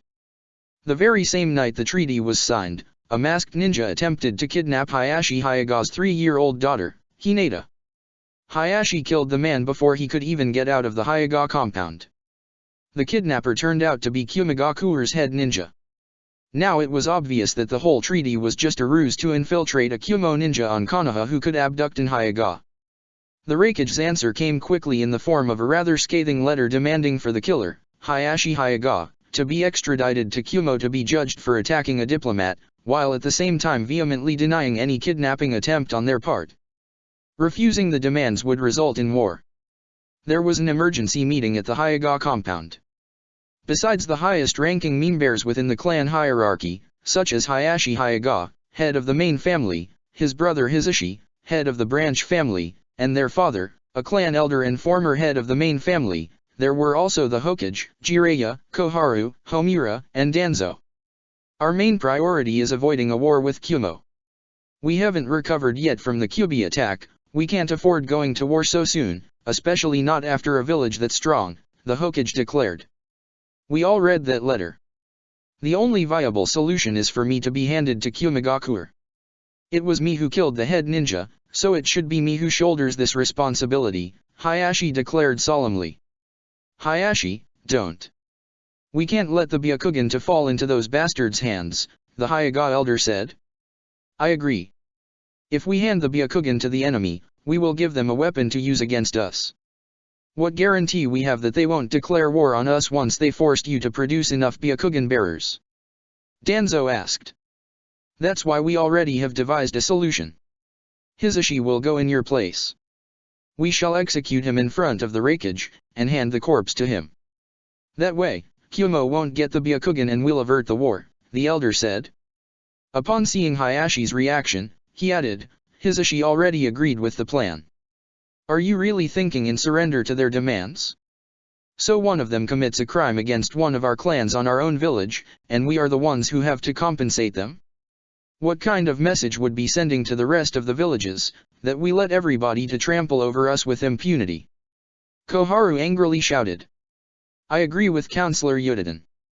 Konoha must never kneel before potential enemies, Danzo added. I can't believe what I'm going to say, but I agree with Danzo, Jiraiya added. Danzo shot him a neutral look. This may set a dangerous precedent. When other villages hear out of this, what will stop them of making unreasonable demands under threat of war? But we can't afford going into a war. Homura interceded. Even if we win, we would be so weakened afterwards that we'd be an easy prey for even the minor villages. Actually, I believe that the Raikage's threat of war is just a bluff, Jiraiya stated. What make you be so sure of that, Jiraiya-sama? Hayashi asked. We just killed one of their higher-ranked ninjas on a diplomatic mission. That's a pretty valid excuse to wage a war, and at least one of the previous wars was waged over even less than that. If they really wanted war, the Fourth Ninja War would have already been declared. Do you have any ideas, Jiraiya? The Hokage asked. As a matter of fact, I do, sensei. Let's reply their bluff with one of our own. I believe that since neither Tsunade nor I officially went back to active duty, they probably don't know that we're back in Konoha. Let him show that two of the legendary Sannin are back in business, and see if he's so eager to wage war against us then. That's a dangerous gamble, Jiraiya. While you and your teammates built quite the reputation during the Second War, it isn't a guarantee that might intimidate the Raikage. Guess that after living with Tsunade so much time something of her rubbed off on me, hehe, Jiraiya said with a chuckle. Fortunately, my luck will be better than hers. I like your plan, Jiraiya. It's good to see that after all the pacifistic ideas Hiruzen surely filled your head with, you're still capable of some ruthlessness, Danzo told him. Jiraiya raised an eyebrow, then shuddered. A compliment from Danzo. He never felt so dirty. Hokage-sama, what is your decision then? Homura asked. Sarutobi closed his eyes, and pondered his options for a few minutes. He finally reached a decision. We will follow Jiraiya's plan. I'll send a letter to the Raikage asking him to meet me on neutral ground. Once there, we'll attempt our bluff. The next week, the Hokage, and a group composed of Jiraiya, Tsunade, Hayashi Hayaga, Shikaku Nara, Kakashi Hatake and Shibuya Barame were heading towards the land of hot springs, which would serve as the neutral ground where the meeting would take place. Several Chunin were carrying the corpse of the head ninja on a stretcher, as well as the other two Kyumo ninja that came with him. Ugh, they didn't have women my size in mind when they made these goddamned flak jackets. Tsunade grumbled, trying to close her jacket over her massive rack, before finally giving up. If it was a man who did, I can guarantee he did. All men have women your size in mind at some point in their lives, Jiraiya said with a perverted grin. Tsunade shot him a cold glare. Don't give me that look, I'm just stating facts. Both of them were wearing a green flak jacket over a blue long-sleeved shirt, blue pants, and a Konoha forehead protector. I can't believe I let you make me agree to do this. We had left this shit behind, Tsunade protested. Relax, Haim, Jiraiya whispered as he placed a hand on her shoulder. We aren't going to fight, just to instill some fear into their bones. This will be over before you realize it. He decided not to tell her that Sarutobi was wearing his battle armor under the Hokage robes. Sarutobi also hoped that the meeting wouldn't end in a fight, but you could never be too cautious, especially with somebody so rage-prone as A. That better be right, Tsunade replied in a threatening tone. Hayashi's Byakugan located the Raikage and his entourage, who were already in the meeting point, a clearing between a forest and a river. Everybody instinctively checked on their weapons, even if they weren't mean to fight. After a few minutes more of walking, everybody else saw them. He brought more people than us, Tsunade noted upon glancing at the group of Kyumo ninjas. Focus not on quantity, but quality. Do you see the man with sunglasses and a scarf, and that blonde woman with a ponytail? Besides the Raikage, you should worry about those two the most. Let me guess, they're the Kyumo Jinchuriki? Correct. The Raikage brought the heavy hitters. I don't like it. Hey, so did we. Besides, this confirms my early theories. The Raikage wants to intimidate us as well. Now it all depends on who gives in to fear first, Sensei or the Raikage. Upon noticing the Hokage's group approaching, the Kyumo ninja walked towards them.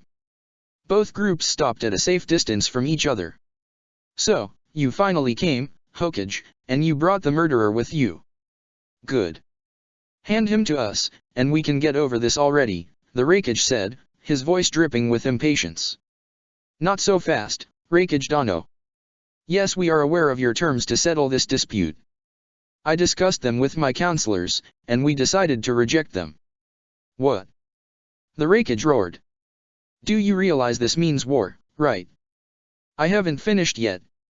Now you will hear my terms. Not only you will cease your demands, but you will apologize to Hayashi-san, the Hyuga clan head, for attempting to kidnap his daughter, right here, and right now.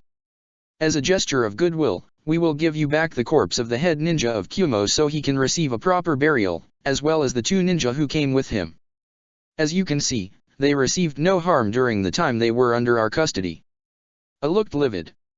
He was releasing so much killing intent that the Konoha ninja instinctively reached for their weapons. The Hokage, however, remained impassible. Then, the Raikage appeared to calm down, and chuckled. I know what you're trying to do, Hokage. You got me there for a second, but I saw through your trap. Still, gotta give credit to you for the effort. Excuse me. Sarutobi titled his head, genuinely puzzled. Tell those 2 subordinates of yours to dispel the transformation.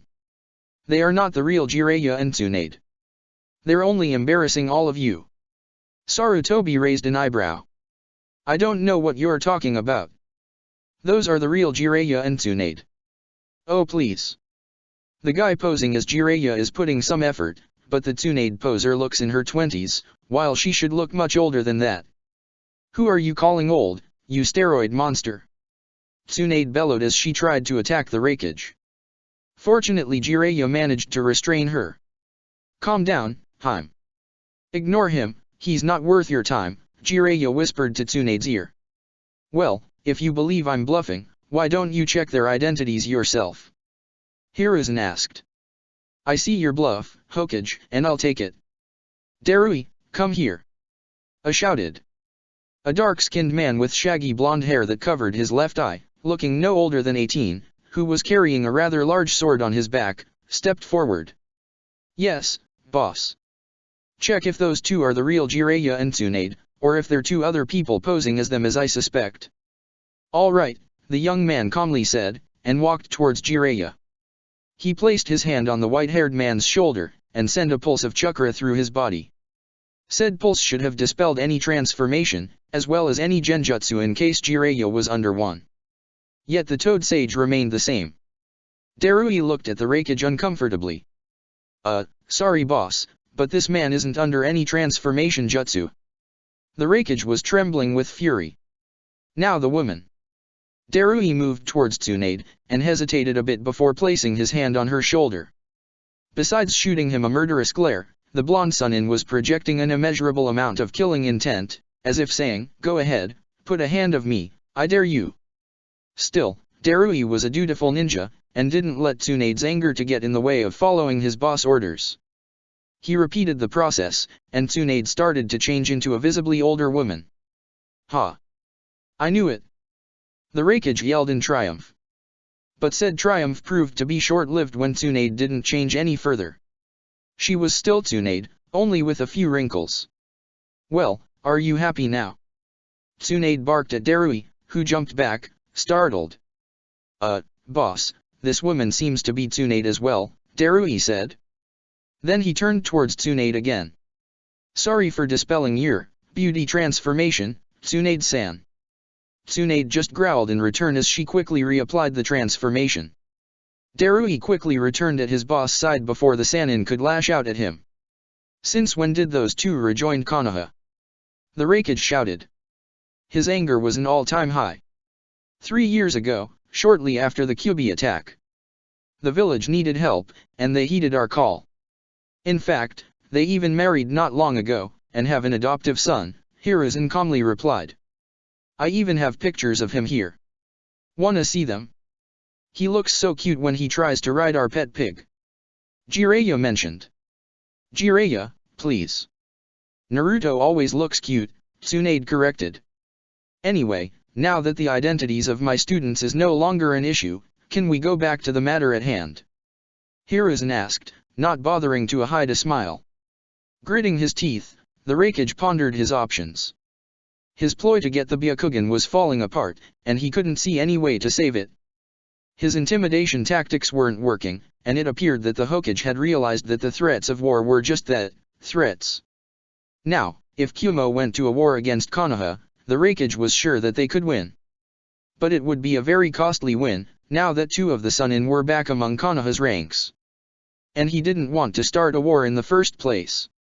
As much as it pained him, there was no other way out other than quit now. "All right, Hokage, I agree with your terms," the Raikage said, almost spitting those words. Hiruzen's smile widened. "I'm glad you could see reason, Raikage Dano. Hayashi-san, please step forward." The Hyuga clan head moved towards them.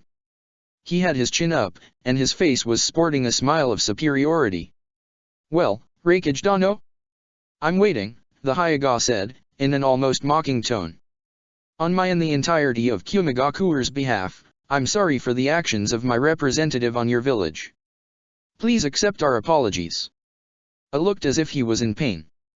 Darui wondered why his boss, and everybody else for that matter, had such a hard time apologizing.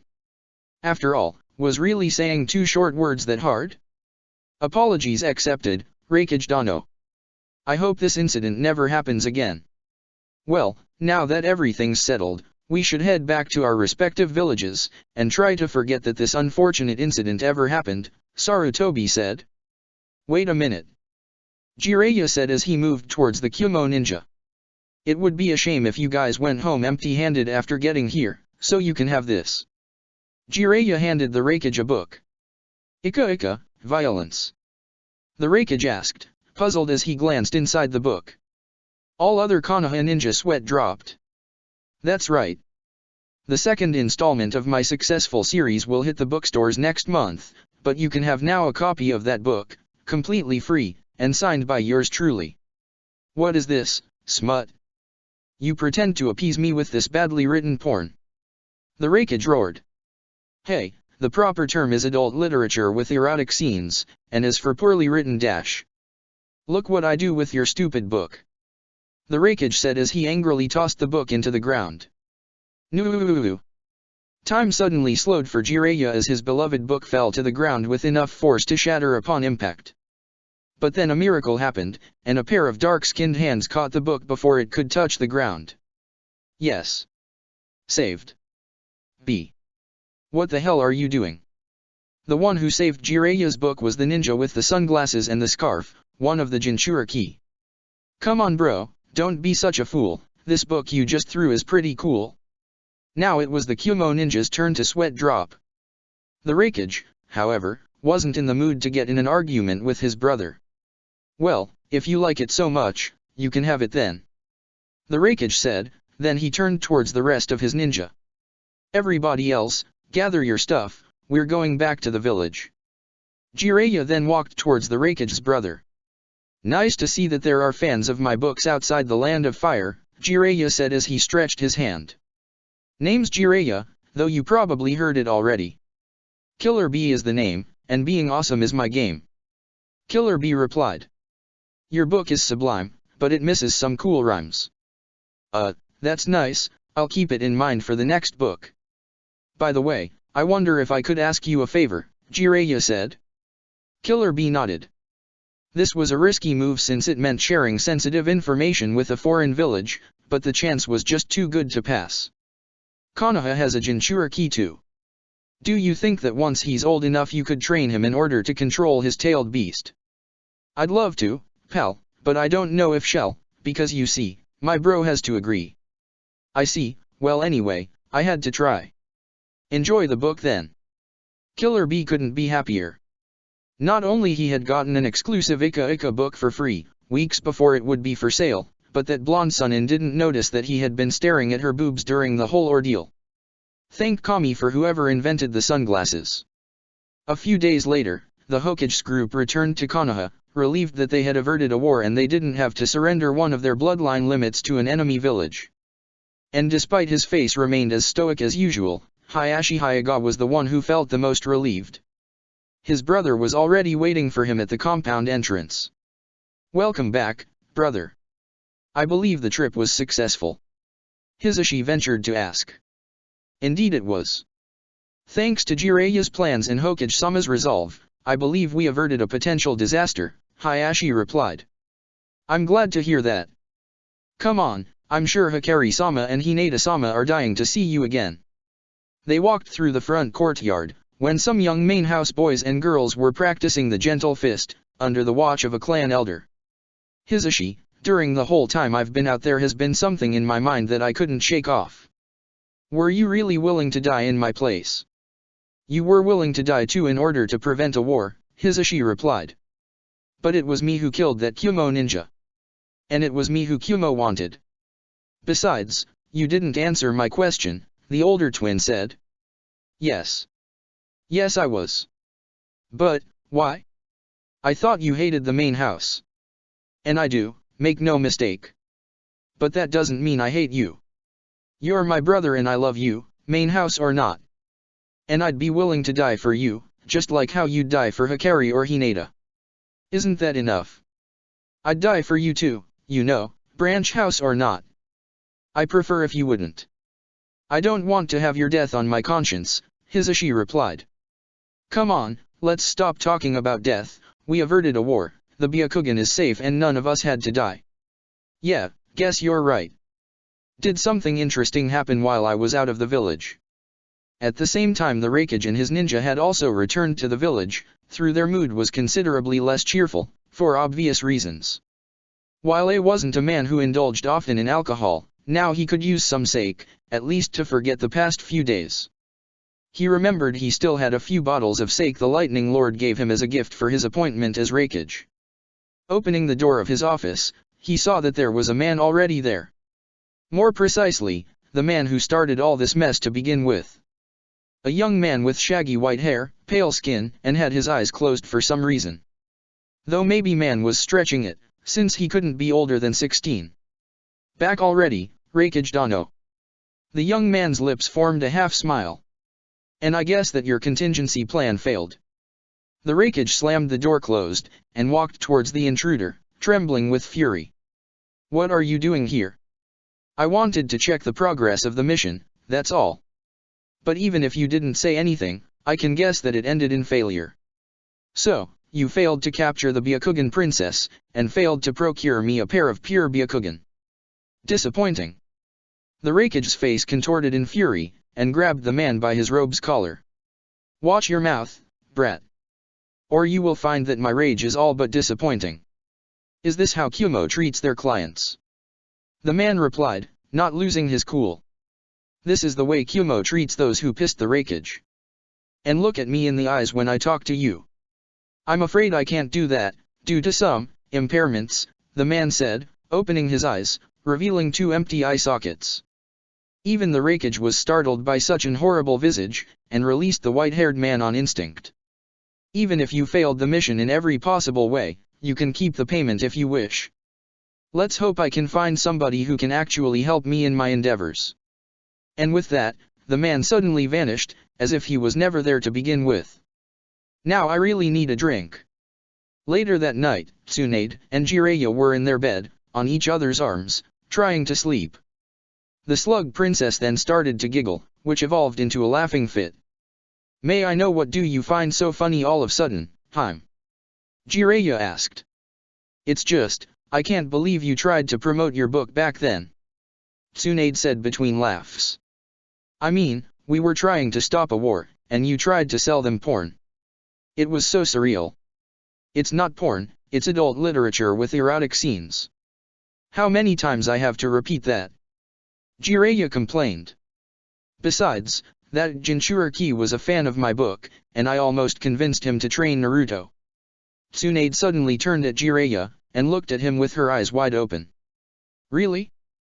Because if Naruto learned how to use the Kyuubi's chakra then dash. Unfortunately, he has his hands tied. He needs the Raikage's permission first, and I doubt that such thing will happen anytime soon. Though I do plan to train Naruto to use the Kyuubi's chakra myself. Really? Do you know how to do such thing? Yes, I've collected some scrolls about tailed beasts and Jinchuriki, and have some hints that might be useful. I hope you can teach him. Naruto's going to need all the help we can bring him. Naruto will grow up into a strong ninja, just like his parents. You'll see that when he grows up. They both kissed, and within minutes they fell asleep. If they only remained awake for a couple more minutes, they would have noticed that the crystal on Tsunade's necklace started to glow with a dim, teal light. Chapter 5.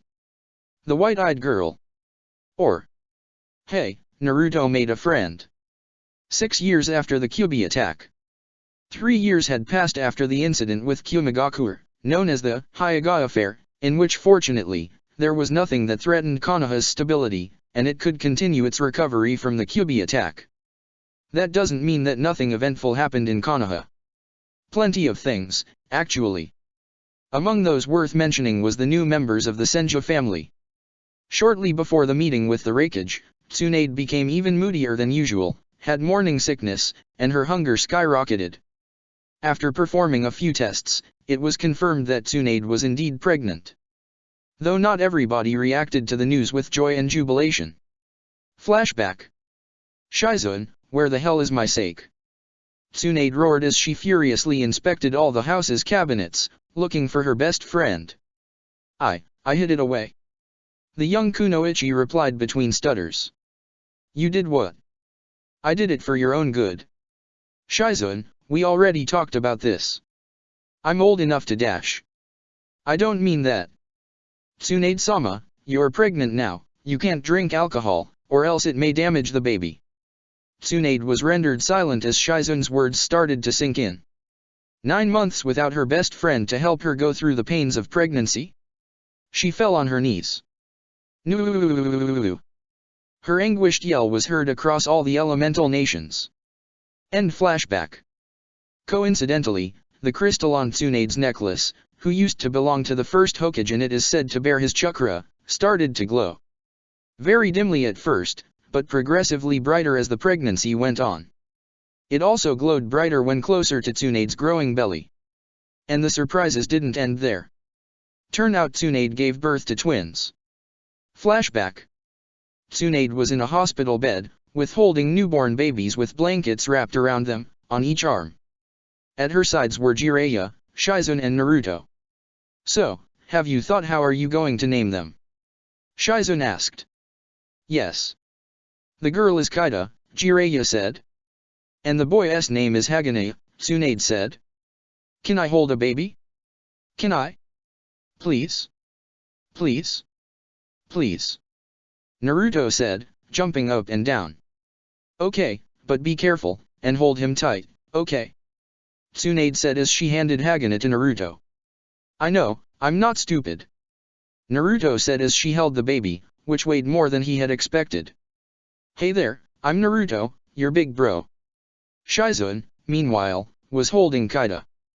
They are perfect, aren't they? Indeed. I've been waiting 9 months for this moment, Tsunade said as she looked at her children, smiling sweetly.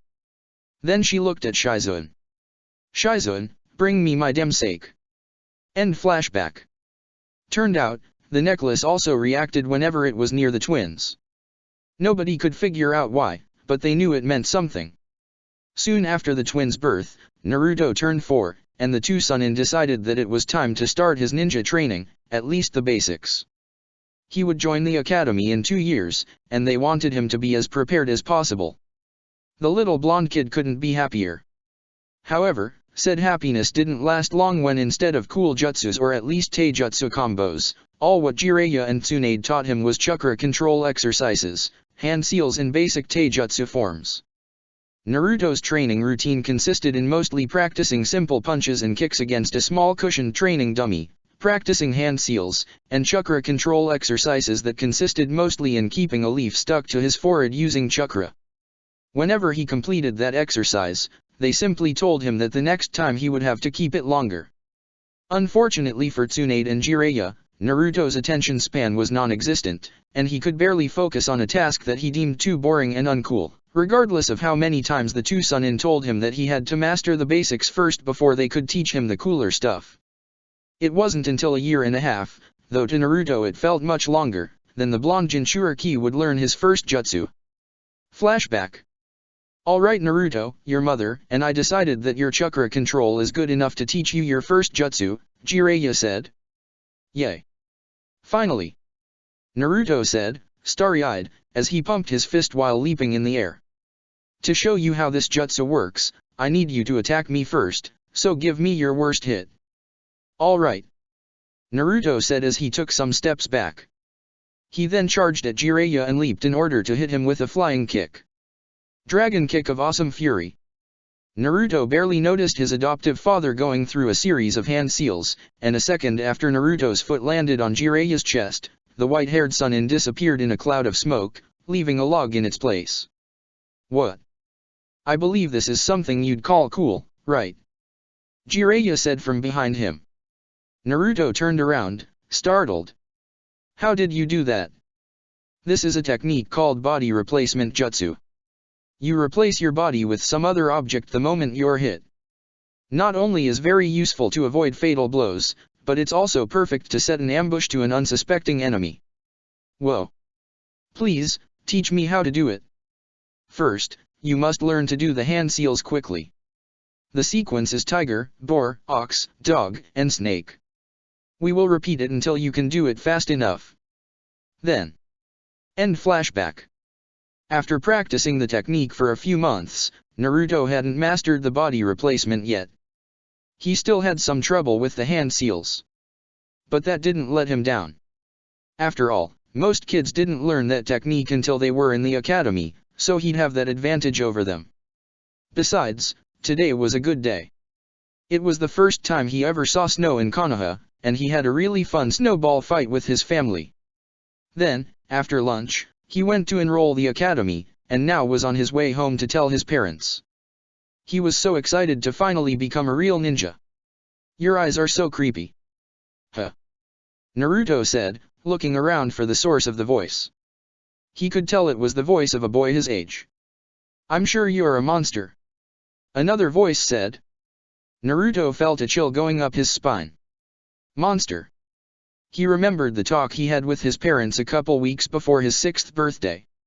Flashback. Naruto, listen up, you will be 6 soon, and your mother and I decided it was time for you to know some important things, Jiraiya stated, as he placed a hand on the boy's shoulder. He was rather serious, as opposed to his usual carefree demeanor. We want you to learn these things from us rather than somebody else. Tsunade's mood mirrored her husband's. It is something bad I did? Naruto asked, genuinely worried. No, of course not, Tsunade reassured in a sweet tone. It's just, well, it's that we are not your real parents, Jiraiya stated. Naruto gasped in shock. Jiraiya! Tsunade shouted at the white-haired man, who flinched. What? You were taking too damn long. Never mind. Listen Naruto, you know what happened almost 6 years ago. Yes. A demon fox named the Kyuubi attacked Konoha, and the 4th Hokage killed it, but he died in the process. You see, Naruto, that's not entirely true, Jiraiya said, looking Naruto in the eyes. Turns out the Kyuubi is far too powerful to be killed like that. Not even by somebody as strong as the 4th. The best he could do was seal the demon inside somebody else. And that somebody else, it was you, Naruto. What? And why would the 4th Hokage do that? And who are my real parents then? Wait, does that means that the demon fox is going to hurt me? Of course not. The seal that keeps the demon imprisoned inside you is very strong and will protect everybody, yourself included. Besides, you didn't even suspect that there was a demon inside you until we told you, right? You didn't feel that there was something wrong going on. Tsunade told him in a reassuring tone. No. As to answer your questions, the reason the 4th chose you was because you have a special kind of chakra that will help keep the Kyuubi imprisoned. If he chose somebody else, the demon fox would have escaped and continued its rampage. He also believed that in the future, you could use the Kyuubi's power for good. I see. Naruto said, feeling that he was about to cry. So that's why when I go out, people avoid me, and grown-ups tell kids not to stay near me? Because they're afraid of the Kyuubi. Both Sannin nodded sadly. And to answer your second question, your father was the 4th Hokage himself, Minato Namikaze, Jiraiya said. Naruto was now speechless. Tears started to come from his eyes. Your mother was Kushina Uzumaki, the last known member of the Uzumaki clan. That's why your father decided you should inherit her last name instead of his, since he was born to a no-name civilian family of fishers, Jiraiya explained. So my father died fighting the Kyuubi, and my mother. She died during the attack too. Many people died. And people who lost somebody precious that day will mistakenly blame you for the Kyuubi's actions. But don't let them affect you, Naruto. Naruto broke down crying. It was too much for his little heart to take. Jiraiya and Tsunade did the only thing they could and hugged their adopted son. Naruto cried his eyes out for nearly 20 minutes. Listen Naruto, we understand you may be angry with us for not telling you this sooner, Jiraiya whispered, without breaking the hug. But we will always love you, and we will always be here whenever you need us, Tsunade added. After wiping the tears from his face and the snots from his nose, Naruto opened his mouth to speak again. Don't worry guys, I am not angry, and I don't care what other people said. You guys don't consider me a monster, and that's what matters.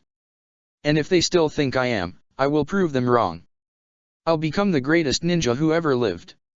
I will become Hokage, just like my father. Naruto suddenly felt guilty for calling his father to a practical stranger in front of the people who raised him, but they didn't seem to mind. For a second, when Naruto declared his bold dream, Tsunade saw his little brother Naoki and his former lover Dan in Naruto. She felt worried that Naruto's path would lead him to the same doom as them, but part of her reassured her that it wouldn't be the case. That Naruto would succeed where others had failed. That she should have faith in him. Of course you will, kiddo, Tsunade cheered softly.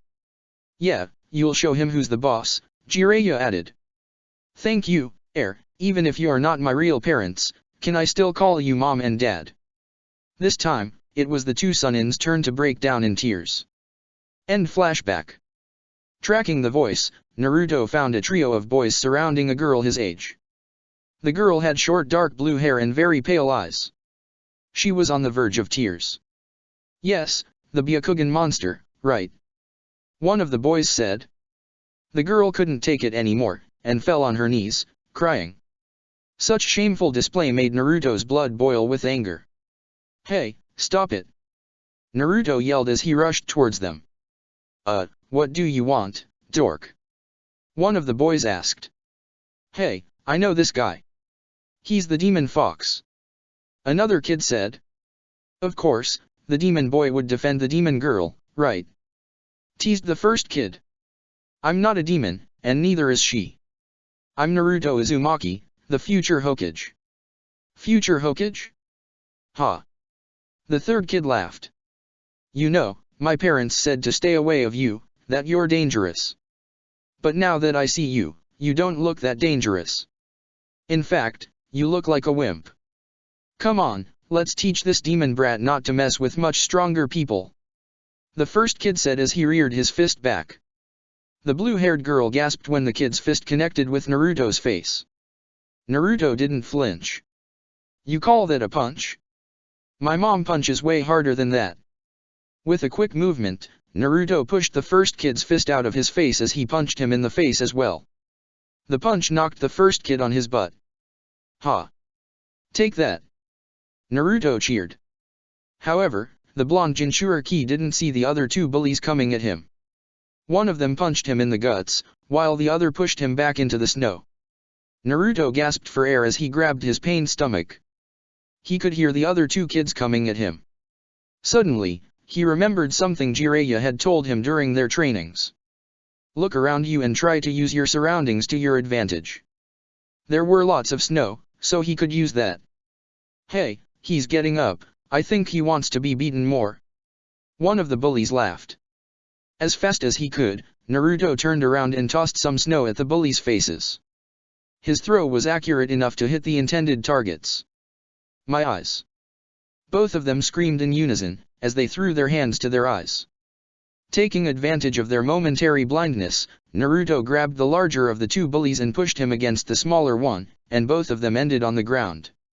One of them got up quicker than Naruto had anticipated, and landed a punch on Naruto's face. Naruto replied with a punch to the gut, and quickly kicked that kid onto his fallen friend. You're dead. Naruto turned around and saw the bully he punched first charging at him, holding a rather large tree branch. His instinct screamed at him to dodge, but instead he decided to try something else, and his hands formed 5 seals. When the first bully hit Naruto in the face with the branch, Naruto disappeared in cloud of smoke, leaving a pile of snow instead. Yes. It worked. What the hell? Can he use ninjutsu? The bully said, angry but now also shocked. He looked around. Where did he go? Dragon kick of awesome fury. Naruto yelled as he leaped at the bully from the branch he had just teleported, kicking him in the face, knocking him backwards. Did you have enough already, or you want more? Because I can go for longer if you want. Deciding that they had enough, the 3 bullies got up and ran away. And pray I don't catch you again making a girl cry. Naruto yelled as he saw the 3 bullies disappearing from his sight. Especially a blind girl. Naruto walked towards said girl, who didn't move from her spot since the fight broke out. Hey, are you okay? Why yes, thank you. The blue-haired girl said. But, I am not blind. You're not? Naruto asked, a bit shocked. He moved closer to her, making the girl blush. I saw your eyes and I thought, oh sorry then. Naruto said sheepishly as he rubbed the back of his head. And you? You have an eye swollen and a bloody nose, the girl pointed out, a bit worried. This? Ah, this is nothing. Mom is a medic and will heal it in an instant, hee. The girl stared at Naruto without uttering a word. Well, I gotta go. As you just saw, I'm a ninja. I just enrolled in the academy and I have to tell my parents. See ya. Naruto said as he left the scene at a quick pace. Wait. Hinata said, but the boy, named Naruto, was already too far away and he didn't hear her. Hinata cursed her indecisiveness. There were so many things she wanted to talk about with him. She didn't ask him his name even if she heard it, and she didn't give him hers. But he had said he was a ninja, and that he had enrolled the academy. He looked to be the same age as hers, so maybe they would be in the same class. Those kids called him the Demon Fox. Does that mean that he was the kid with the QB sealed inside him? She remembered some of the clan grown-ups telling her that if she ever crossed paths with him, to avoid him at all costs, that he was dangerous, and a monster. But he defended her from not 1 but 3 bullies, and fought them all at once. How can somebody so kind and selfless could be dangerous or a monster? A certain feeling that Hinata's young mind couldn't identify formed inside her. For some reason, she felt she needed to see this boy again. A couple months later. At the Dango shop, Shizun was having lunch with Itachi Uchiha, and 2 of his clansmen. The first one was Shisui, a teen a few years older than Itachi and a couple years younger than Shizun, who had short, dark gray hair and black eyes, which were so common among the Uchiha. The other one was a kid of about the same age as Naruto, who also had dark hair with 2 bangs falling over his face, and the same black eyes. This kid was Itachi's younger brother, Sasuke. While Shizun felt out of place, being the only one not being an Uchiha, Itachi insisted on her joining them. She couldn't pinpoint when it happened exactly, but she and Itachi had become friends during the past few years. They even sparred quite a few times, and Shizun even helped him and his team prepare the Chunin exam. Itachi was treating them at one of his favorite spots to celebrate his first successful mission as a team leader. Shizun felt hard to believe that this kid, who was barely 11, could have ascended to the rank of Chunin so quick, when most kids his age didn't even had graduated the academy yet. So, tell us, Itachi, and be honest, were you afraid during the mission? Shizun asked. Well, I'd lie if I said I wasn't. Maybe a little, Itachi replied. Only a little? Man, when I led my first mission, I was such a nervous wreck I couldn't sleep the night before. But then again it wasn't as bad as it appeared, Shisui said with a laugh. But Itachi Aizen completed lots of dangerous missions, while he should be scared. Sasuke asked. Sasuke, when you're the leader of a team, everything changes. Not only you're responsible of the mission being a success, but you have to make sure that all your teammates come back home alive and, if possible, without any missing limb, Shisui explained. But if you have to take care of your teammates, that doesn't mean they're a burden to you? Then why didn't Itaka go to the mission alone? Because some missions can't be done by one ninja, Shizun explained. If you need to break down a door reinforced with protective seals, you need a seal master to disable them. If you're in a search and rescue mission, you'll need a sensor and most likely a medic. And sometimes is also a matter of numbers, since there will be times in which 2 or more people will need to be at 2 or more different places at the same time. Do you understand, Sasuke-kun? The youngest Uchiha nodded. Shizun-san is right. Being a powerful ninja on your own is fine, but there will be times in which your power won't be enough and you'll need the help of others, Shisui added. By the way Sasuke, how is the academy? Itaki asked. It's okay, I guess. They teach me mostly stuff I already know, so it's kind of boring. At the very least, the shuriken and kunao toss practice and taijutsu practice are nice, Sasuke said with a shrug. You know, my little brother also goes to the academy, Shizun mentioned. His name is Naruto. Did you see him? Naruto? Does he have spiky blonde hair, is super loud and claims every 5 seconds that he's going to be Hokage? Shizun chuckled. Well, that's an accurate description of him. I presume that you met him then. I did. For some reason he likes to sit beside me. And no offense to Jiraiya-sama and Tsunade-sama, but given who their parents are, I expected him to be stronger. Well, you could say that Naruto-kun has some trouble focusing. His body moves way faster than his brain does. But we're working on it, Shizun said, and laughed. He looks like an interesting fellow. Maybe you should befriend him, Shisui suggested. In fact, I was about to take him to the park. Do you want to join us, Sasuke-kun?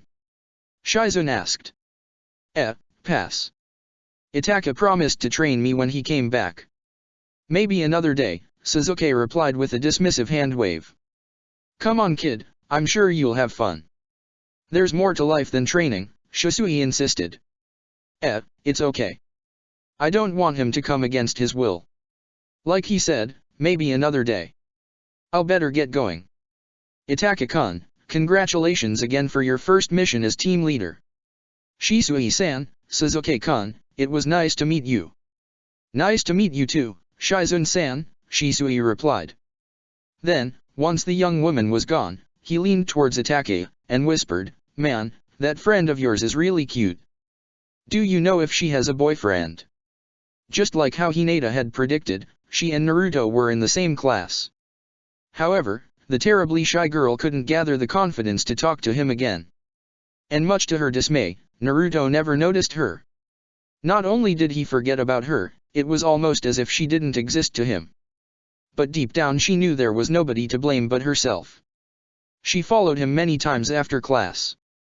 He usually went to that ramen restaurant named Ichiraku's, sometimes he went directly to his home, while other times went to one of Konoha's training grounds where one of his parents was already waiting for him for a training session.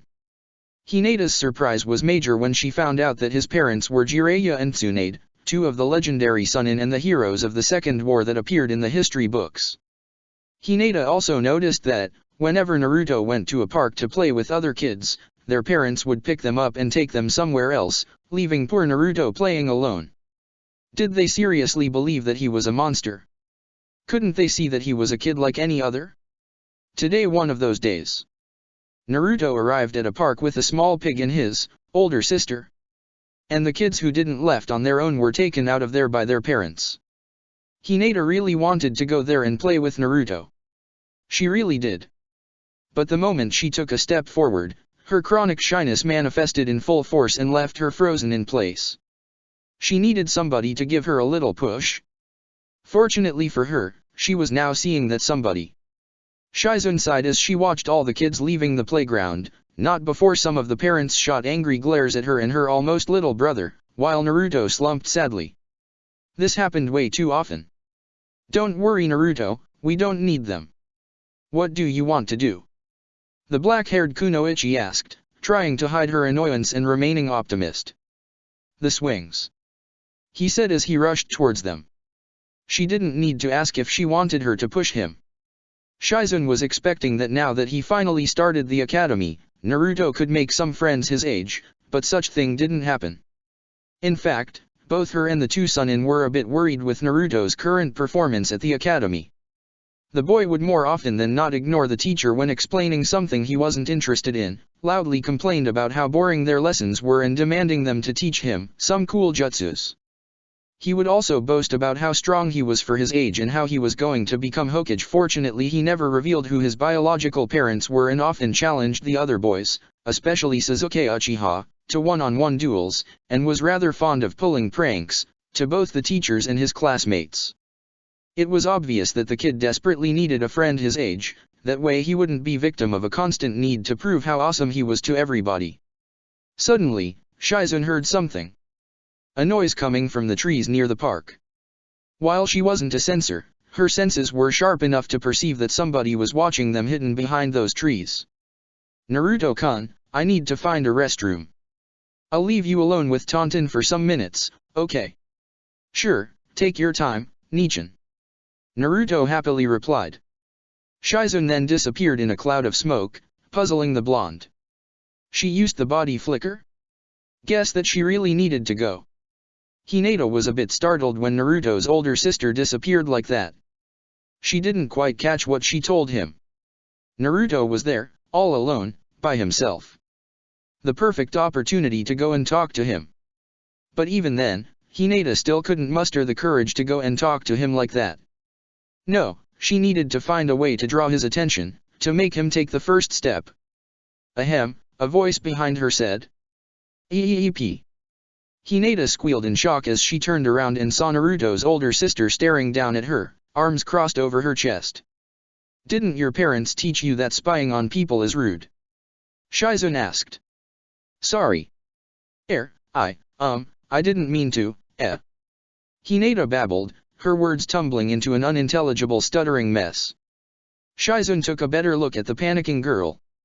Hey, Naruto said that he saved a girl with weird-looking eyes from a bunch of bullies the day he enrolled in the academy. It was you. And Naruto-kun said my eyes are weird-looking. Hinata said, disheartened. Shizun cursed inwardly for using Naruto's choice of words instead of something far less insensitive. I'm sure he didn't mean it as an insult, Shizun assured. You didn't answer my question. What are you doing here?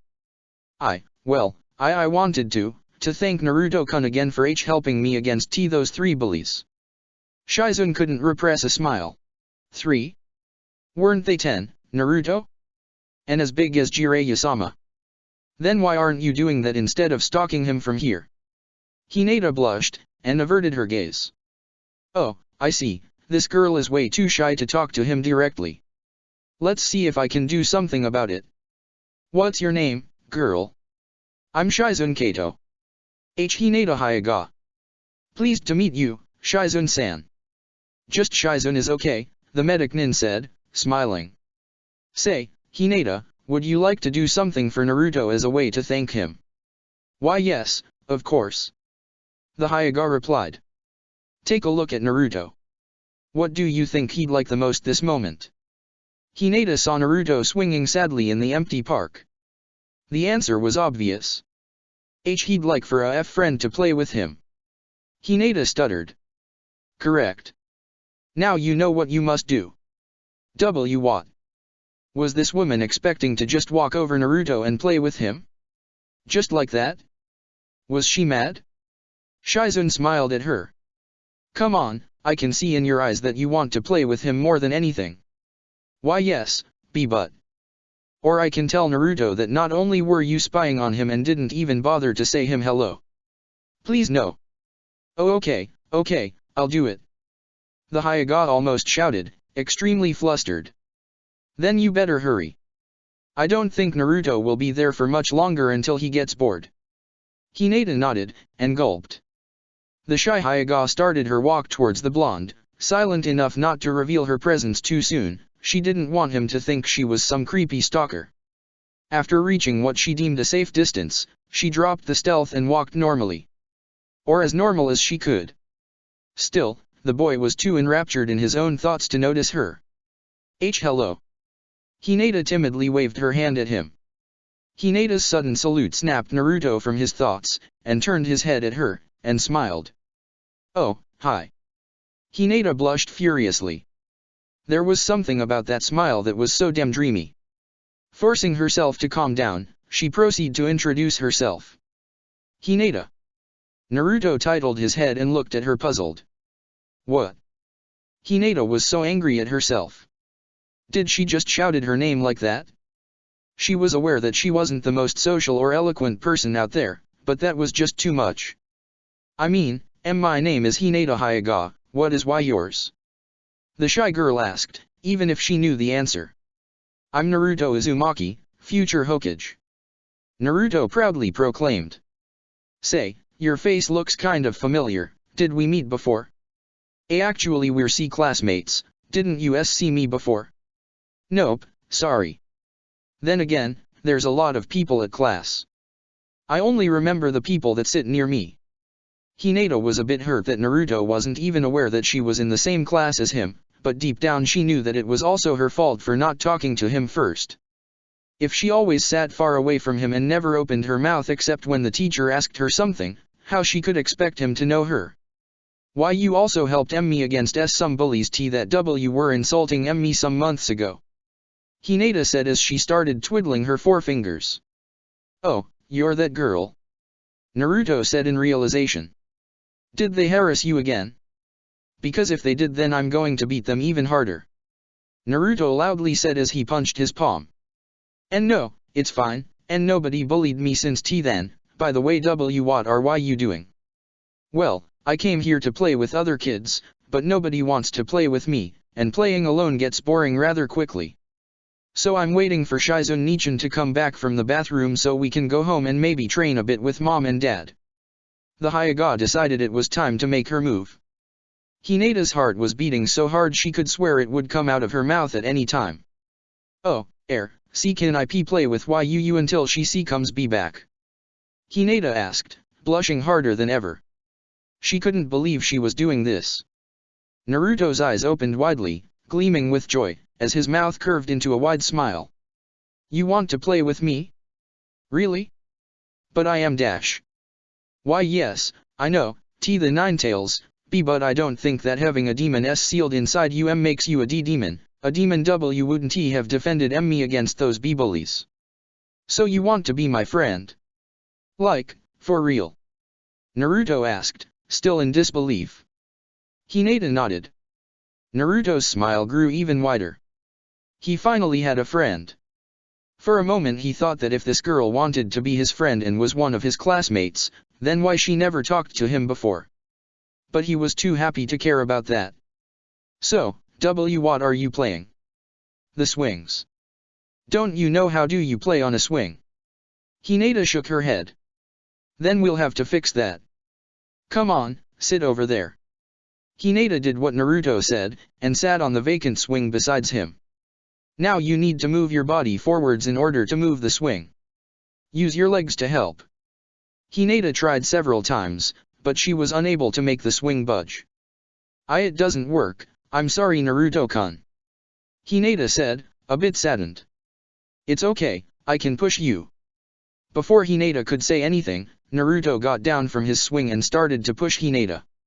The shy Hyuga felt a knot forming in her stomach upon seeing how high the swing went. Naruto was pushing her with all his strength, but at the same time, she couldn't help but enjoy the excitement of that simple game. She was having so much fun, and she didn't remember the last time she had such a great time until now. "Alright, now that you have enough momentum, try to keep it going yourself. Remember, use your legs to make more force," Naruto said as he quickly returned to his swing and joined her. Shizen chose that moment to return. "Hey Naruto-kun, I'm back," the young kunoichi said. "Shizen Nichan," Naruto said as he jumped from the swing, still midair, and landed on his feet in front of her. His joy was so big that he didn't realize that Shizen's bathroom break had lasted almost an hour. "You're not going to believe this. I made a friend. Hinata, come here." Hinata got down from the swing and walked towards Naruto and Shizen. "Really? That's so great, Naruto-kun," Shizen said with fake surprise. Fortunately for her, Naruto was naive enough to buy. Her joy, however, was very real. "Hello, Shizune-san, Shizune. I'm Hinata Hyuga," Hinata said, bowing respectfully. "And she even goes to my class at the academy. That means we can see each other every day," Naruto said, bouncing in joy. "I'm so glad for you, Naruto-kun," Shizune said, ruffling Naruto's hair. "Say, it's getting a bit late, shall we go back home?" "So soon? But I want to play with Hinata more." Naruto pouted.